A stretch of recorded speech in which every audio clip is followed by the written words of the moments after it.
আসসালামু আলাইকুম কাঁচা বাচারা, কি অবস্থা সবার?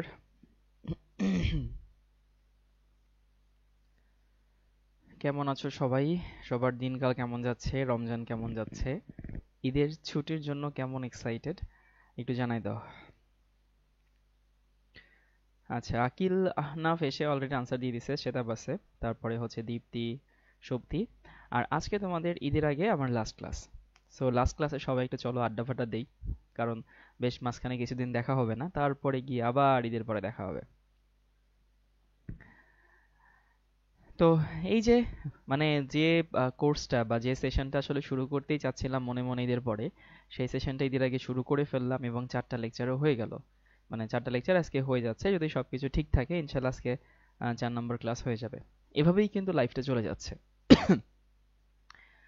তো তুমি দেখো, তুমি শুরু করছিলা, এসএসসির পড়াশোনা শেষ হয়ে গেল, আবার তোমার মনে হচ্ছে যে ইন্টার এখনো পড়াশোনাই শুরু হয় নাই, কখন কি পড়বো থাক। দেখবা যে ইন্টারটাও আসলে এভাবে শেষ হয়ে যাবে। তো সব সময় শেষ হয়ে যায়, সব সময় সব সময় হচ্ছে বসে থাকে না। তো এই জন্য যে সময়টা যাচ্ছে টুকটাক কাজে লাগাও, এনজয় করো। আচ্ছা, আগের সেশনগুলোতে তোমাদের ক্লাস রেসপন্স অসম্ভব সুন্দর ছিল, এবং আমি হচ্ছে আবারও সবাইকে মনে করাই দিই এই কোর্সটাতে আসলে আমি কোনো চ্যাপ্টার শেষ করাই দিচ্ছি না। যেমন প্রথম ক্লাসটাতে আমরা জাস্ট বলছিলাম যে আমরা কি কি করব, ইন্টারমিডিয়েটে কি করা উচিত কি করা উচিত না, ডুজ এন্ড ডোন্টস। দ্বিতীয় লেকচারে আমরা একক নিয়ে কথা বলছিলাম, 3 নম্বর লেকচারে আমরা বিক্রিয়ার সমতাকরণ নিয়ে কথা বলছিলাম। আর আজকে আমরা দেখব হচ্ছে কোয়ান্টাম নাম্বার, মোল এবং ঘনমাত্রা। মোল এবং ঘনমাত্রার বেসিক কিছু জিনিস দেখব। তো তোমাদের যে কাজটা প্রতিদিন করতে বলে আজকে সেই কাজটাই করতে বলছি, বন্ধুদেরকে একটু জানাই দাও, ভিডিওটা একটু শেয়ার করে দিও সবাই। যত বেশি মানুষ জানবে তত বেশি মানুষ উপকৃত হবে। আচ্ছা, আমাকে বাসিরা খাতুন বলছে, ভাই কেমন আছেন? এই তো ভাই, আলহামদুলিল্লাহ ভালো আছে। হ্যাঁ, আমি যারা জিজ্ঞেস করছে আমি কেমন আছি, আমিও আলহামদুলিল্লাহ বেশ ভালো আছি। আচ্ছা, গত ক্লাসে একটা হোমওয়ার্ক দেওয়া ছিল, সেই হোমওয়ার্কটা দিয়ে আমি শুরু করতে চাই। এই যে এইটা, অনেকেই পারছো। এটা আমার সময় ঢাকা ইউনিভার্সিটিতে আসছিল। হোমওয়ার্কটা কে কে করছে একটু কমেন্ট করে জানাও তো।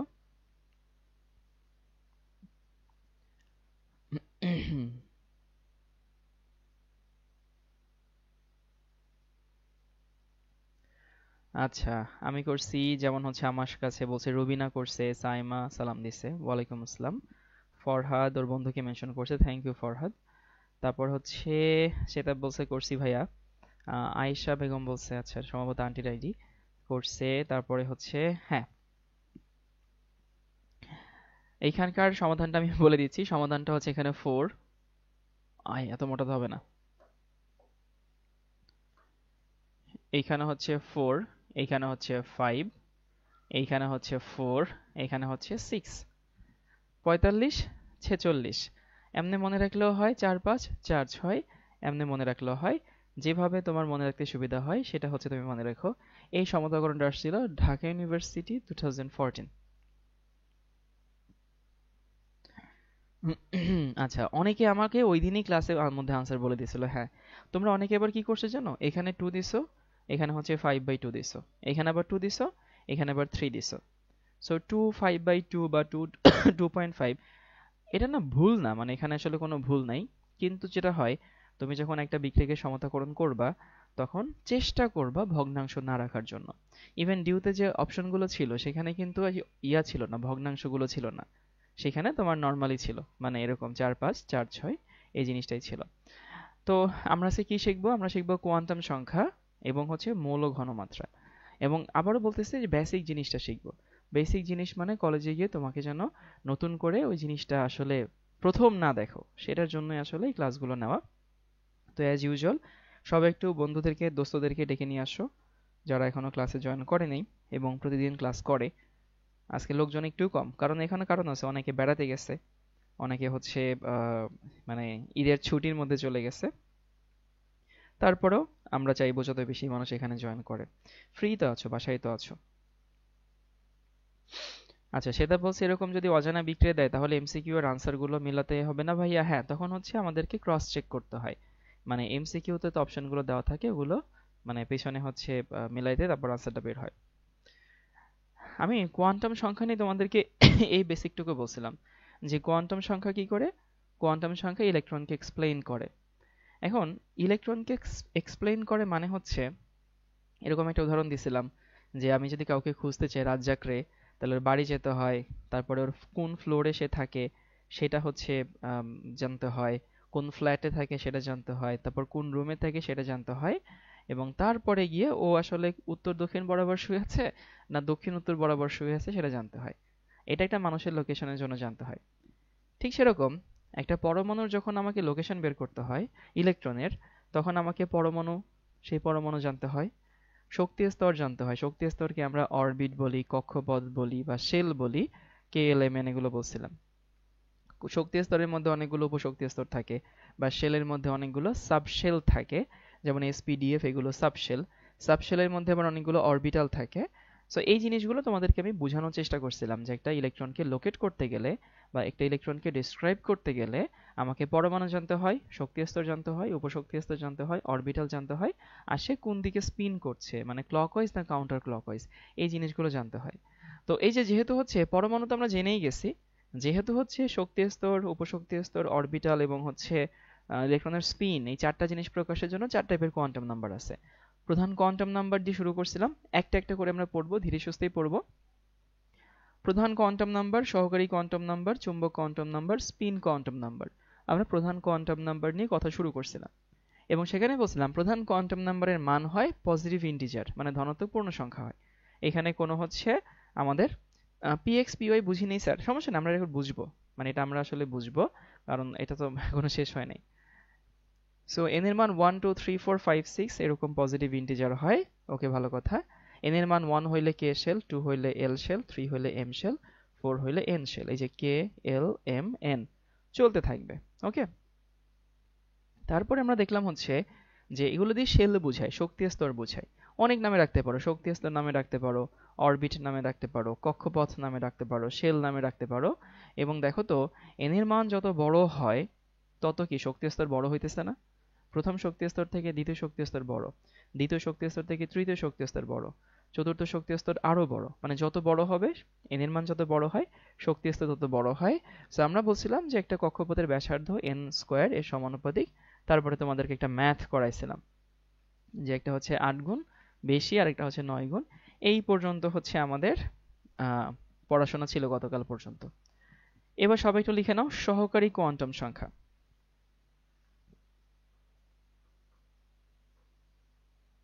এখান থেকে আজকের ক্লাস শুরু হচ্ছে। সহকারী কোয়ান্টাম সংখ্যাকে সিম্বলাইজ করা হয় এল দিয়ে। এটাকে বলা হয় অ্যাজিমুথাল কোয়ান্টাম নাম্বার। আচ্ছা, আমাকে সাকিবা বেলাল বলছে 22 ব্যাচ ক্লাস করতেছি। আচ্ছা আচ্ছা, ঠিক আছে, ওকে। মানে ও আসলে আমার কাছে আগে পড়তো, তারপরেও ক্লাস করছে। এই যদি কেউ পরে জয়েন করো, টেনশনের কোনো কারণ নাই, কারণ এখান থেকে আমাদের আজকের ক্লাস শুরু হচ্ছে। সহকারী কোয়ান্টাম সংখ্যা। তো আমরা যখন হচ্ছে, পুষ্প বলছে হচ্ছে কেমন আছেন ভাইয়া, এই তো পুষ্প ভালো আছে। সহকারী সবসময় না ওস্তাদের কথা শুনে না? ধরো হচ্ছে অফিসে সহকারী থাকে, তো অফিসে সহকারী থাকে, বাসের হেল্পার থাকে, ট্রাকের হেল্পার থাকে, এই যে বিভিন্ন সহকারী যে থাকে। তো তোমরা ট্রাক ড্রাইভারে কিন্তু হচ্ছে ওস্তাদ থাকে আর হচ্ছে একজন হচ্ছে ড্রাইভার থাকে। ওদের মধ্যে খুব সুন্দর ওবিডিয়েন্স কাজ করে, মানে ওস্তাদ যা বলে ওই সহকারী না এর বাইরে একটা কথা একটা কাজও করে না, মানে খুব খুব ওদের মধ্যে ওবিডিয়েন্স কাজ করে। মানে তোমরা দেখছো কিনা বাসের ড্রাইভারও হেল্পারে যা বলে, এই পান নিয়ে আয়, এই বিড়ি নিয়ে আয়, এই টাইগার নিয়ে আয়, স্পিড নিয়ে, ওরা এগুলো খুব খায় এবং সাথে সাথে কিন্তু দৌড়ে দৌড়ে যায়। তো সহকারী আসলে ওস্তাদের কথার বাইরে কোনো কাজই করে না। তার মানে সহকারীর সবকিছু কার উপরে নির্ভর করে? ওস্তাদের উপরে নির্ভর করে, তাই না? এটা তো আমরা বুঝি। তো সহকারীর সবকিছু ওস্তাদের উপরে যদি নির্ভর করে তাহলে সহকারী কোয়ান্টাম সংখ্যার মান কার উপরে নির্ভর করে? প্রধান কোয়ান্টাম সংখ্যার উপরে নির্ভর করে। সো আমরা আসলে এটা দুইটা ফেজে শিখব। একটা ফেজে শিখব হচ্ছে মানটা কি, আরেকটা ফেজে শিখব হচ্ছে কি বোঝায়। ওকে, হ্যাঁ আমি তোমাদের ওস্তাদ। সো প্রথমে দেখি হচ্ছে সহকারী কোয়ান্টাম সংখ্যার মান কেমনে বের করে, আর তারপরে দেখবো যে এটা কি মিন করে। খেয়াল করো আমাদের শেখার ফেজ দুইটা, একটা হচ্ছে মান কি, একটা হচ্ছে তোমার হচ্ছে কি মিন করে। সো এল এর মান বা এল এর মান বা এল সমান n-1 থেকে শুরু করে 0 পর্যন্ত। আবারও বলছি এটা কি মিন করে সেটা আমরা এখন দেখব না, আগে দেখি মানটা কেমনে বের করা হয়। এবং মানটা বের করা হয়, বিশ্বাস করো ভাই, এটার না কোনো নিয়ম নাই, মানুষ এভাবে সেট করছে। মানে মানুষ এভাবেই সেট করছে যে এভাবে হচ্ছে মানটা আমাদেরকে বের করতে হয়। তাহলে আমি দেখলাম এল এর মান n-1 থেকে শুরু করে 0 পর্যন্ত। আবারও বলতেছি, মান কি মিন করে সেটা আমরা শিখবো না, আমরা শিখবো হচ্ছে মান কেমনে বের করে। তাহলে দেখো তো ভাই, যদি কখনো এরকম হয় যে n সমান যদি হচ্ছে 1 হয়, তাহলে l সমান কত? l সমান হচ্ছে 0, তাই না? কারণ n-1 থেকে শুরু করে 0 পর্যন্ত, মানে এইটা একটা এরকম সিরিজ আকারে চলবে। যদি এরকম হয় n সমান হচ্ছে 2 ধরো, তখন l সমান কত? 1 এবং হচ্ছে 0। যদি এরকম হয় n সমান হচ্ছে 3, তাহলে l সমান কত? 2 1 0। এই যে আমরা এতক্ষণ ধরে শিখলাম মানটা কেমনে বের করে। এখন আমরা একটু শিখবো, এই যে আমাকে হচ্ছে রঞ্জিত দাস বলছে 0 পর্যন্ত কেন? রঞ্জিত, এগুলো সব হচ্ছে ম্যাথমেটিক্যাল কিছু সিম্বল আমরা নিছি, মানুষ এরকম দিছে, মানুষ এভাবে প্রকাশ করছে, তার জন্য এটা এরকম হয়েছে। এই জন্য আমি বলে নিয়েছিলাম যে এই মানগুলো আসলে মানুষের দেওয়া। যেমন ধরো 1 হইলে যে কে সেল আমরা বলতেছি, এটা কেন? মানুষে দিছে ভাই, মানুষের দিছে এগুলা। আমরা কতগুলো ডিজিট দিয়ে ইলেকট্রনকে সিম্বলাইজ করি, ইলেকট্রনকে লোকেট করি, তার জন্য হচ্ছে এই জিনিসগুলো দেওয়া। ওকে, আচ্ছা আমাকে হচ্ছে এহসানুল আলম বলছে ভাই এটা তো ক্লাস 9-10 এ ছিল। হ্যাঁ 9-10 এ ছিল, অবশ্যই 9-10 এ ছিল, কিন্তু 9-10 এ ছিল না এমন অনেক জিনিস এখানে পড়ানো হবে, একটু ধৈর্য ধরো। আমি তো এটাই বলতেছি, 9-10 আর 11-12 এর মাঝখানে যে গ্যাপটা আছে সেই গ্যাপটা আমি পূরণ করে দিব। এখন দেখি যে কি মিন করে, মানে এটা আসলে মিন করে কি। সো মিন করে হচ্ছে এল দ্বারা সাবশেল বুঝায়।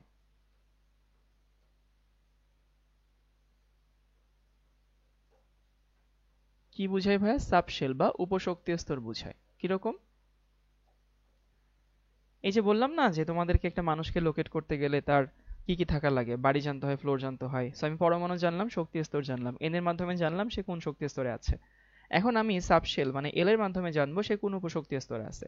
প্রত্যেকটা শক্তি স্তরের মধ্যে একটা কিছু কিছু উপশক্তি স্তর থাকে। তো যেমন ধরো আমি একটু যদি আলাদা করে দেই, এল এর মান যখন 0 হয় তখন আমরা সেখানে ধরে নেই হচ্ছে এস সাবশেল। এবং এস সাবশেল দেখতে কেমন জানো? এস সাবশেল দেখতে হচ্ছে গোলক আকার। এটা গোলক আঁকা তো খুবই কঠিন। ধরো এই হচ্ছে একটা গোলক, এটা যে গোলক সেটা বোঝানোর জন্য আমরা একটু অ্যাক্সিস দিয়ে দিচ্ছি। মানে এটা কিন্তু 3D একটা গোলক। যদি কি বললাম ভাইয়া, সেটা হইতেছে এল এর মান 0 হলে এস উপশক্তি স্তর বোঝায়, এবং যেটা দেখতে কেমন, যেটা দেখতে হচ্ছে গোলক আকার। ঢাকা ইউনিভার্সিটিতে একটা প্রশ্ন আসছিল, সেটা হচ্ছে যে এস উপশক্তি স্তর দেখতে কেমন। অপশনে গোলাকারও ছিল, অপশনে গোলক আকারও ছিল, এবং অনেক স্টুডেন্ট না আবেগের ঠেলায় গোলাকার দিয়ে আসছে। না, গোল মানে হচ্ছে 2D। যেমন ধরো চুড়ি হচ্ছে গোল, আমি এখানে একটা বৃত্ত আঁকলে সেটা গোল হবে। আর গোলক মানে হচ্ছে ফুটবল, গোলক মানে হচ্ছে 3D। তো এই জিনিসটা অনেকে আসলে ভুল করে। তাহলে হচ্ছে কি হয়েছে ভাইয়া, আমি এখন আসলাম কিছু বুঝতেছি না, একটু ধৈর্য ধরো, অথবা আগের অংশটুকু একটু দেখে আসো টেনে। তো এস সাবশেল দেখতে কেমন? দেখতে হচ্ছে গোলক আকার। আমি এখানে ছোট করে একটু লিখে দিই, আর এগুলো সব হচ্ছে অ্যাক্সিস, এক্স অ্যাক্সিস। এই জন্য তোমাদেরকে বলি না যে কোনো সেমিনার, কোনো সেশন, কোনো প্রেজেন্টেশনের প্রথম 10 মিনিট মিস করতে হয় না। মানে শেষ 10 মিনিট মিস করলে খুব একটা সমস্যা হয় না, কারণ শেষ 10 মিনিট এমন আহামরি গুরুত্বপূর্ণ কথা হয় না। কিন্তু প্রথম 10 মিনিট কখনোই মিস করতে হয় না, কারণ প্রথম 10 মিনিটে ওই সেমিনারে কি হবে, কারা কারা আসছে, কোন কোন প্রোগ্রাম আজকে আছে, কি কি মেনু থাকছে, সবই সেখানে বলে দেওয়া হয়। এবং যদি এমন কিছু বলে দেওয়া নাও হয়, তাও 10 মিনিট পরে আসলে তুমি প্যানিক করবা, তোমার মনের মধ্যে অ্যাংজাইটি তৈরি হবে যে প্রথম 10 মিনিটে কি না কি হয়ে গেছে। কিন্তু আমরা আসলে সবসময় আসলে প্রথম 10 মিনিটটাই মিস করি। এই অভ্যাসটা আসলে আমাদের জাতিগতভাবেই আছে। আমরা চেষ্টা করব এখান থেকে একটু বের হয়ে আসার। কোনো সেমিনার হোক, কোনো প্রেজেন্টেশন হোক, কোনো হচ্ছে আহ, কোনো হচ্ছে কনফারেন্স হোক, যেই হোক না কেন, প্রথম 10 মিনিট মিস করতে হয় না, শুরু থেকে থাকতে হয়। ওকে, আর শেষের 10 মিনিট তুমি যদি 10 মিনিট আগেও চলে যাও, তুমি জানো যে শেষে কি হতে পারে, কারণ তুমি হচ্ছে অলরেডি শুরু থেকে এই পর্যন্ত আছো। তো শেষের 10 মিনিট মিস করলে এমন আহামরি কিছু হয় না। হ্যাঁ, এই যে অনেকে হচ্ছে 5 মিনিট আগে থেকে বসে আছে। আচ্ছা আমাকে বলছে হচ্ছে I don't even know I don't even know how to differentiate 2D and 3D. আচ্ছা 2D হচ্ছে এই যে আমার এই বোর্ডটা 2 ডাইমেনশন। দেখো তো আমার এই বোর্ড যদি একটা তলে আছে, ওকে, এই যে একটা বোর্ড একটা তলে আছে, এটা এক্স অ্যাক্সিস আর হচ্ছে ওয়াই অ্যাক্সিস, দুইটা ডাইমেনশন না, দুইটা হচ্ছে অক্ষ নিয়ে আছে। তো এটা আসলে একটা তলের উপরে আছে, মানে যে জিনিসটা চ্যাপ্টা সেটা হচ্ছে 2D, বুঝছো? আর 3D মানে হচ্ছে এই যে আমার হাতে হচ্ছে ধরো ফার্স্ট এই যে রিমোটটা আছে, সেই রিমোটটা তো আসলে মানে এই বোর্ডের উপরে বসানো যাচ্ছে না, কারণ বোর্ডের উপরে বসানোর পরে সামনে এদিকেও কিছু জিনিস আছে। এটা হচ্ছে 3D, 3 ডাইমেনশনাল। সো 2D মানে হচ্ছে দুইটা অক্ষ নিয়ে যেটা তৈরি হয় সেটা হচ্ছে 2D। যেমন ধরো হচ্ছে যে এক্স অক্ষ আর ওয়াই অক্ষ। সো এক্স অক্ষ এবং ওয়াই অক্ষ মিলে যে তলটা তৈরি হয় সেটা হচ্ছে 2D, দুইটা অক্ষ মিলে যে তলটা তৈরি হয়েছে সেটা। আর হচ্ছে এক্স অক্ষ এবং ওয়াই অক্ষ আর জেড অক্সিস মিলে, এই যে এক্স ওয়াই জেড, এই তিনটা মিলে যে তল তৈরি হয় বা যেটা তৈরি হয় সেটাকে আমরা 3D বলি। 3D মানে তোমার আশেপাশে তুমি যা জিনিস দেখো সেটা হচ্ছে 3D, আর খাতায় যে ছবিটা আঁকো সেই ছবিটা হচ্ছে 2D। এই হচ্ছে ডিফারেন্স। তাহলে আমি দেখলাম এল এর মান যদি 0 হয় তাহলে সেটা কি বোঝায়? এস উপশক্তি স্তর বোঝায়। আর এস উপশক্তি স্তর দেখতে কেমন? ইংলিশে স্ফিয়ার শেপ বলা হয়, বাংলায় বলা হয় গোলক আকার। ওকে, আমি একটু গোলকটা লিখে নেই, গোলক। আমি খাতায় একটা বৃত্ত আঁকলে সেটা হচ্ছে 2D, আর যদি এখানে একটা ফুটবল রাখতি সেটা হচ্ছে 3D হবে। এই হচ্ছে 2D এবং 3D এর মধ্যে পার্থক্য। দুনিয়ার ম্যাক্সিমাম জিনিসই হচ্ছে 3D। মানুষ কি 3D? অবশ্যই মানুষ 3D। তুমি যদি চ্যাপ্টা হয়ে তোমাকে ছবির মতো লাগাই দেওয়া যেত কোনো একটা ওয়ালের উপরে, তাহলে তুমি সেটা হচ্ছে 3D হইতো। আমি অনেক আগে থেকেই ভাইয়ার লাইভের জন্য অপেক্ষা করেছিলাম। রনি, শুধু ভাইয়ার লাইভ না, তুমি যেখানে থাকতে চাও সেখানে শুরু থেকে থাকবা, এটা হচ্ছে মেন কথা। এবার দেখো এল এর মান যদি 1 হয় তখন আমরা মিন করি হচ্ছে পি সাবশেল।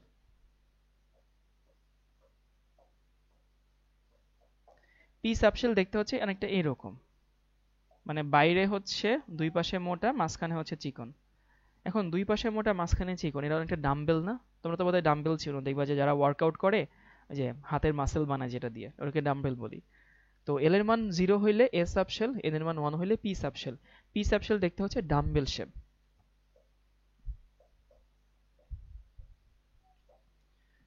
এরপরে এল এর মান যদি 2 হয় তখন এটাকে আমরা ডি সাবশেল বলি, এবং ডি সাবশেল দেখতে হচ্ছে ডাবল ডাম্বেল।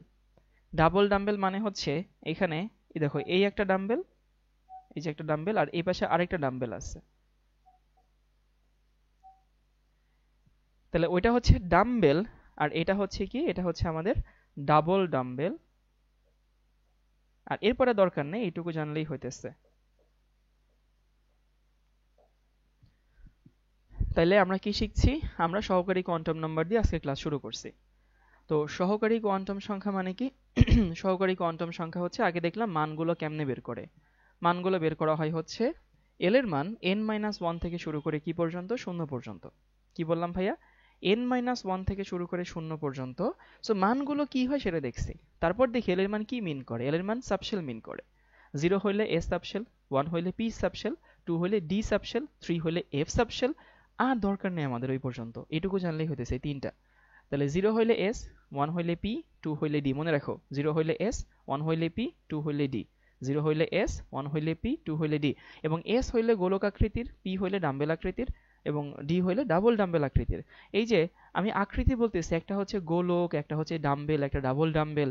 এটা দিয়ে আসলে কি বোঝায়? এটা দিয়ে আকৃতি বোঝায় না? একটা হচ্ছে আকার, আকার মানে বোঝায় বড় না ছোট। এন দিয়ে আকার বুঝাইতো, দেখো এন দিয়ে বোঝাইতো শক্তি স্তরের আকার। এন এর মান বড় হইলে আকার বড় হইতো। শেপ কিন্তু পরিবর্তন হয় না, সবার কিন্তু সেম শেপই ছিল। তাহলে আমাকে কাঁচা বাচ্চারা বলতে হবে এল দিয়ে কি আকার বোঝায় না আকৃতি বোঝায়? কোয়েশ্চেন হচ্ছে এল এর মান দিয়ে কি আমরা আকার বুঝি নাকি আকৃতি বুঝি? বলো বলো। পি ইনফিনিটির মতো, হ্যাঁ অনেকটা ইনফিনিটির মতো দেখে মনে হয়, বড় ইনফিনিটি। আচ্ছা, যারা আমাকে বলছে আকৃতি, তারপরে হচ্ছে দেখি বাকিরা কি উত্তর দেয়।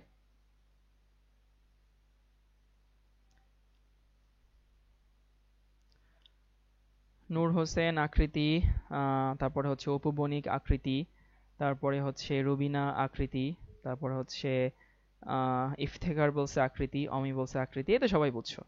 কিসের আকৃতি? আসলে শক্তি স্তরের আকৃতি না, কিন্তু উপশক্তি স্তরের আকৃতি। তাহলে আমি যদি এখানে একটা স্টেটমেন্ট লিখি যে এল দ্বারা বা সহকারী কোয়ান্টাম সংখ্যা দ্বারা আমরা কি প্রকাশ পাই? আমরা প্রকাশ পাই হচ্ছে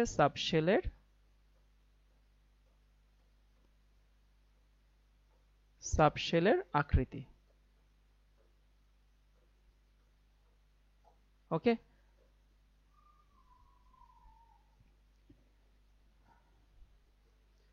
আকারের আকৃতি কি একই নয়? ওই যে বার্নিং রোজ, ভাই এটা নিয়ে কথা বললাম। আকার বলতে বোঝায় বড় না ছোট, আকৃতি বলতে বোঝায় দেখতে কেমন সে, গোলক নাকি ডাম্বেল নাকি ডাবল ডাম্বেল সেটা বোঝায়। শক্তি স্তরের মধ্যে বিদ্যমান উপশক্তি স্তরের আকৃতি। ইয়েস, সেটা, থ্যাংক ইউ।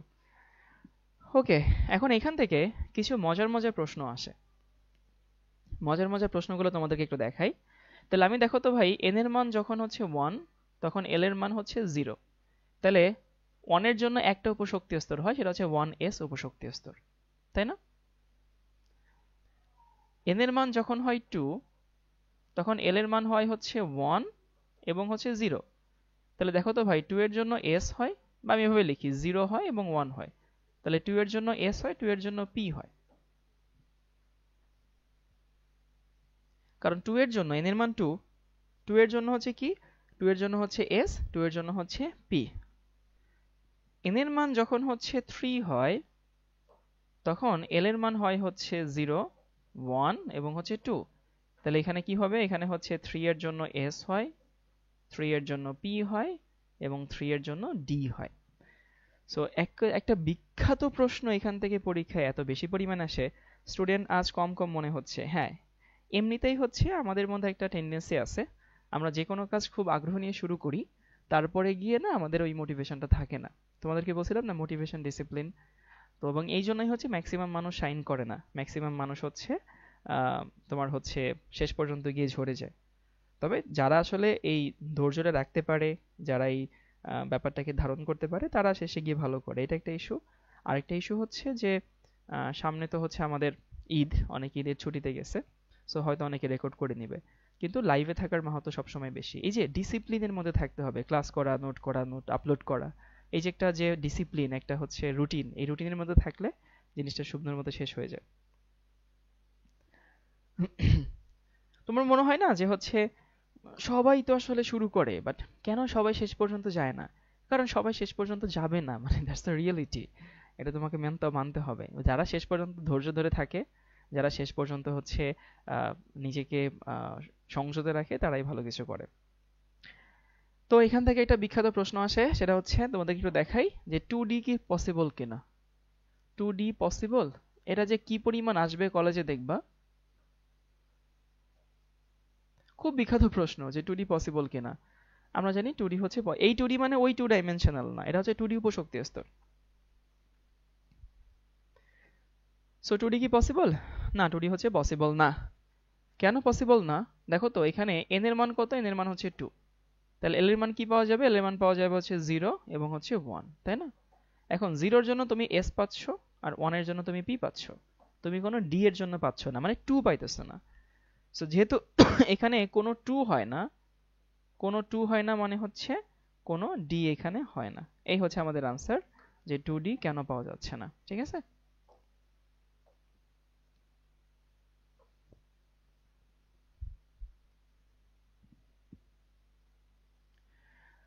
ওকে, তাহলে আমি এল এর মানটা দেখলাম। এল এর মানটা যদি সংক্ষেপে একটু রিভিউ করে দিই, তাহলে কি দাঁড়াইলো? দাঁড়াইলো হচ্ছে এইটা, যে আমরা দেখলাম এল এর মান দিয়ে সাবশেল বোঝায়। এল এর মান কার উপরে নির্ভর করে? এল এর মান এন এর উপরে নির্ভর করে, n-1 থেকে শুরু করে 0 পর্যন্ত। এবং তারপরে মানগুলো কেমনে বের করে দেখলাম? এল এর মান কি মিন করে আমি সেটা দেখলাম। তারপরে দেখলাম হচ্ছে 2D পসিবল কিনা। এবং এটা কিন্তু এমসিকিউতে মাঝে মধ্যে আসে, কোনটা পসিবল আর কোনটা পসিবল না, নিচের কোনটি সঠিক নয়, নিচের কোনটি এটা নাই। সো এই জিনিসটা আসলে আমাদেরকে মাথায় রাখতে হবে। আমাকে রুবিনা বলছে, ভাইয়ের মোটিভেশন তো থাকলো, কিন্তু ডিসিপ্লিন কিভাবে ধরে রাখবে? এই যে রেগুলার লাইভে থাকতে হবে, ক্লাস করতে হবে, নোট করতে হবে, নোট আপলোড করতে হবে, এটা ডিসিপ্লিন। এরপরে এসেছে চুম্বক কোয়ান্টাম সংখ্যা এম, বা magnetic quantum number.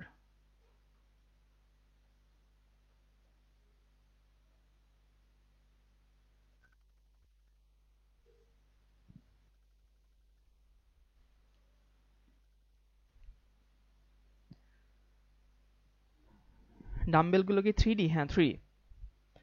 Magnetic quantum number, দেখো তো, ওই যে সহকারী বা সহকারী থাকে না, তুমি দেখলা সহকারী কোয়ান্টাম সংখ্যার মান নির্ভর করে হচ্ছে প্রধান কোয়ান্টাম নাম্বার।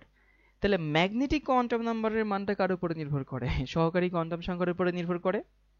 মানে জিনিসটা কিভাবে কাজ করে দেখো, আমরা দেখলাম হচ্ছে এন, এই যে এন এর মানটার উপরে নির্ভর করে কার মান? এল এর মান। আবার এল এর মানের উপরে নির্ভর করে কার মান? এম এর মান। জিনিসটা এভাবে চলতে থাকে।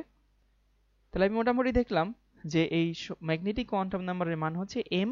এটা কার উপরে নির্ভর করে? এল এর উপরে নির্ভর করে। আমরা একটু দেখি যে এল এর উপরে নির্ভর করে।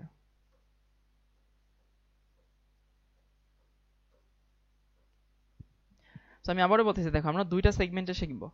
একটা সেগমেন্ট হচ্ছে কি মান বের করা হয় বা মানটা বের করা হয় কিভাবে, আরেকটা সেগমেন্ট হচ্ছে মানটা কি মিন করে। তুমি যখনই কোয়ান্টাম নাম্বার পড়বা তখনই তোমাকে দুইভাবে পড়তে হবে। একটা হচ্ছে মানটা আগে বের করি চলো, কি মিন করে এটা বোঝার দরকার নেই, আর পরে দেখবো হচ্ছে মানটা কি মিন করে। তো আমরা বাম পাশে দেখি যে মানটা কেমনে বের করে। মানটা হচ্ছে এম সমান হচ্ছে মাইনাস এল থেকে শুরু করে, সংখ্যা রেখা যেরকম সেরকম মাইনাস এল থেকে শুরু করে জিরো সহ কি পর্যন্ত? প্লাস এল পর্যন্ত। কি বললাম কাঁচা বাচ্চারা? মাইনাস এল থেকে শুরু করে জিরো সহ কি পর্যন্ত? প্লাস এল পর্যন্ত। এই হচ্ছে আমাদের এম এর মান। তোমরা কার কাছ থেকে কত সালামি নেবা, এটা কি ঠিক করছো? ফিক্স করা হয়েছে?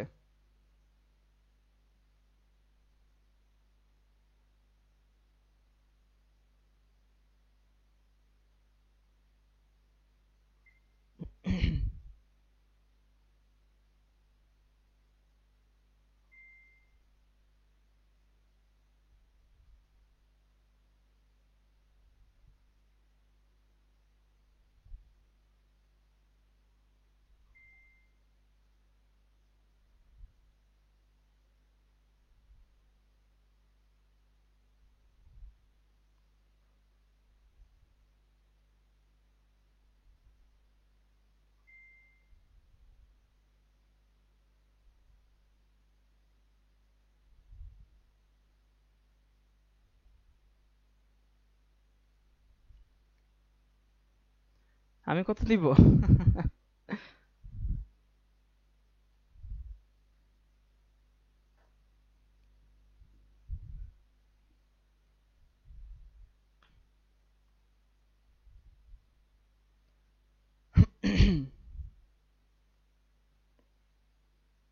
না না, মিউট হয়ে যায় নাই, মিউট হয়ে যায় নাই।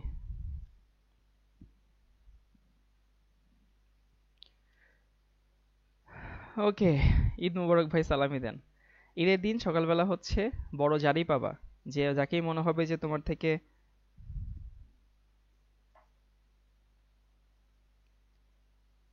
বয়সে বড়।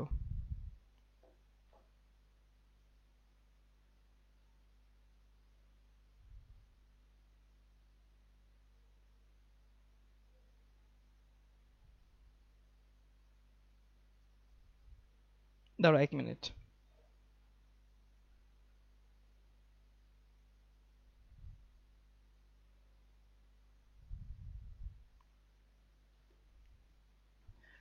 ওকে, সো মাইনাস এল থেকে শুরু করে জিরো সহ কি পর্যন্ত? প্লাস এল পর্যন্ত। এখন আগে মানগুলো বের করি, তারপর একটু দেখি। কালকে আমি হচ্ছে বাড়ি যাব, তো মানে গ্রামে যাব। সো এই বাসের টিকিট নিয়ে একটু কথা হচ্ছিল। যদি এরকম হয় এল এর মান যদি জিরো হয়, তখন এম এর মান কত? ভাই জিরোর তো প্লাস মাইনাস কিছু হয় না, মানে জিরোর কোনো প্লাস মাইনাস হয় না। সো এল সমান জিরো হইলে এম সমান কত হয়? এম সমান হচ্ছে জিরো হয়। মানে আগে আমরা মানগুলো বের করি, তারপরে দেখবো যে কোনটা কি মিন করে। তারপরে হচ্ছে এল এর মান যদি 1 হয়, তখন এম সমান কত? এম সমান হচ্ছে -1, 0 এবং হচ্ছে +1। -1, 0 এবং +1। ওকে, -1, 0 এবং হচ্ছে +1। এল সমান যদি হচ্ছে 2 হয়, তখন এম সমান কত? -2, -1, 0, +1 এবং হচ্ছে +2। তো মোটামুটি আমরা বুঝে গেছি যে হচ্ছে মানটা কেমনে বের হয়। এবং দেখো তো কতগুলো মান হয়। এখানে যখন শূন্যটা মান, এখানে মান, মানে এখানে যখন একটা মান, এই শূন্য মানে কিন্তু ম্যাথমেটিক্যালি শূন্য সেটা না, মানে এই শূন্য মানে হচ্ছে একটা মান। এখানে যখন একটা মান নিছো তখন তুমি এখানে কতগুলো মান পাচ্ছ? 3টা মান পাচ্ছ না? মানে মানগুলো ডাবল হইতেছে। এই যে -1 একটা +1 একটা ডাবল হয়ে গেল না? আর তারপরে একটা বেশি হইতেছে। 2 যখন নিচে দেখো ডাবল হয়ে গেছে না? -2 -1 0 +1। মানে আমি যদি এখানে একটা ফরম্যাট দেখাই, দেখো এই ফরম্যাটটা বুঝো কিনা, সেটা হচ্ছে এল এর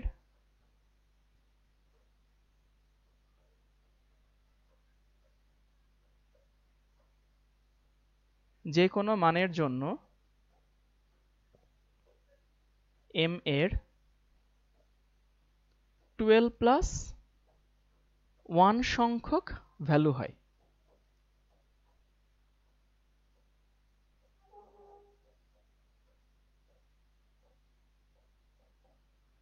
কি বললাম ভাই? এল এর যে কোনো মানের জন্য এম এর 12+1 সংখ্যক ভ্যালু হয়। আমাকে বলো তো এটা কে বুঝছো? আমি বুঝাই দেবো, সমস্যা নাই, কিন্তু এটা কে কে বুঝছো একটু কমেন্ট করো।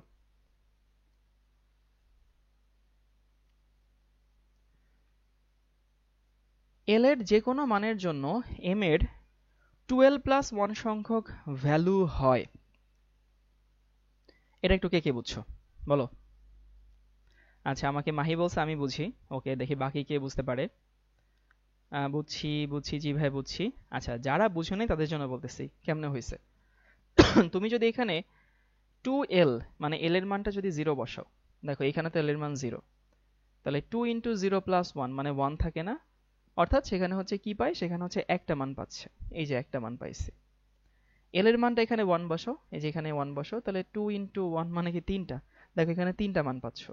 তুমি যদি l এর মান এখানে 2 বসাও, তাহলে m এর কয়টা মান পাচ্ছ? m এর 5টা মান পাচ্ছ। ইভেন এটা চিন্তা করা লাগে না আসলে কি হয়েছে। -l থেকে শুরু করে 0 সহ কি পর্যন্ত? +l পর্যন্ত। -l থেকে শুরু করে 0 সহ +l পর্যন্ত, মানে কি একটা প্লাস মান একটা মাইনাস মান, একটা প্লাস মান একটা মাইনাস মান, একটা প্লাস মান একটা মাইনাস মান, ডাবল হয়ে গেল না?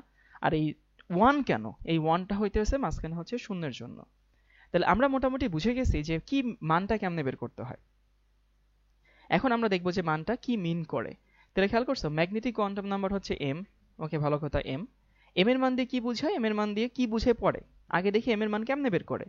-l থেকে শুরু করে 0 সহ +l পর্যন্ত, অর্থাৎ m এর যে কোনো মানের জন্য, m এর যে কোনো মানের জন্য, সরি l এর যে কোনো মানের জন্য m এর 12+1 সংখ্যক ভ্যালু হচ্ছে পসিবল হয়, এতগুলো ভ্যালু হয়। এবার চলো দেখি মানটা মিন করে কি। মিন করে হচ্ছে, সো আমরা এখন দেখব যে হচ্ছে m কি সিম্বল করে বা কি বোঝায়।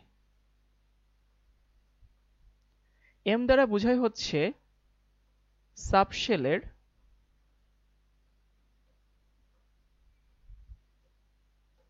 3D বিন্যাস। কি বোঝায় ভাইয়া? সাবশেলের 3D বিন্যাস। মানে একটা সাবশেল শূন্য স্থানে কিভাবে থাকে সেটা বোঝায় হচ্ছে আমাদের m এর মানটা। ভাই 3D বিন্যাস মানে কি? যেমন ধরো এই যে আমি শূন্য স্থানে আছি, 3D মানে হচ্ছে যে 3 ডাইমেনশনাল স্পেসে আমি এখন আছি। শূন্য স্থান বলতে 3D বোঝায়। এই যে আমি দুই হাত এরকম ভাবে থাকতে পারি, এটা আমার একটা ধরো 3D ওরিয়েন্টেশন একটা। এটা আমার একটা 3D ওরিয়েন্টেশন। আবার ধরো হচ্ছে এই যে আমি এভাবে আছি, এটা আমার আরেকটা 3D ওরিয়েন্টেশন। বা ধরো আমি এভাবে আছি, এটা আমার আরেকটা 3D ওরিয়েন্টেশন। তো এই যে আমি সাবশেলগুলো যে বলতেছি এগুলো না বিভিন্নভাবে 3D স্পেসে থাকে। সো কিভাবে থাকে সেটা যদি একটু দেখাই দেই, আমি হচ্ছে 1 দিয়ে শুরু করি। দেখো l এর মান যখন 1 হয় তখন কোন সাবশেল? আমরা জানি p সাবশেল। l এর মান যখন 1 হয়, মানে যখন 1 হয় তখন হচ্ছে এটা p সাবশেল। ওকে, ভালো কথা। তখন m এর আমি কি কি মান পাই? m এর মান পাই হইতেছে -1,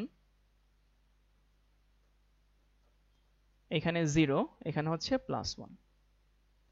সো -1, 0, +1 এরকম তিনটা ভ্যালু পাইতেছি। এই যে আমি p এর জন্য যে তিনটা ভ্যালু পাইলাম, p এর জন্য যে তিনটা ভ্যালু পাইলাম, এটা কি মিন করে কাছে বাচ্চারা জানো? এটা মিন করে যে p সাবশেলটা 3 ডাইমেনশনাল স্পেসে তিন ভাবে থাকতে পারে। তিন ভাবে থাকতে পারে কিরকম? এই যে একটাকে আমরা বলি হচ্ছে px। px মানে হচ্ছে x অ্যাক্সিস বরাবর হচ্ছে এই যে থাকে, x অ্যাক্সিস বরাবরটা ইলেকট্রনের মেঘ থাকে। সো আমি যদি অক্ষগুলো আঁকতে চাই, ধরো এই হচ্ছে আমাদের x অক্ষ, এই হচ্ছে x অক্ষ, আর এই হচ্ছে আমাদের y অক্ষ। সো px মানে হচ্ছে ওইটা থাকে, কিন্তু ওই যে ইলেকট্রনের যে ডাম্বেলটা, যে মেঘটা, সেটা কোন অক্ষ বরাবর থাকে? এক্স অক্ষ বরাবর থাকে। তিনটা কিন্তু, একটা হচ্ছে py মানে ডাম্বেলটা ঠিকই থাকে, কিন্তু ওই যে কোন বরাবর থাকে? y অ্যাক্সিস বরাবর থাকে। সো যদি আমি হচ্ছে এটা দেখাতে চাই, এই হচ্ছে আমাদের y অ্যাক্সিস।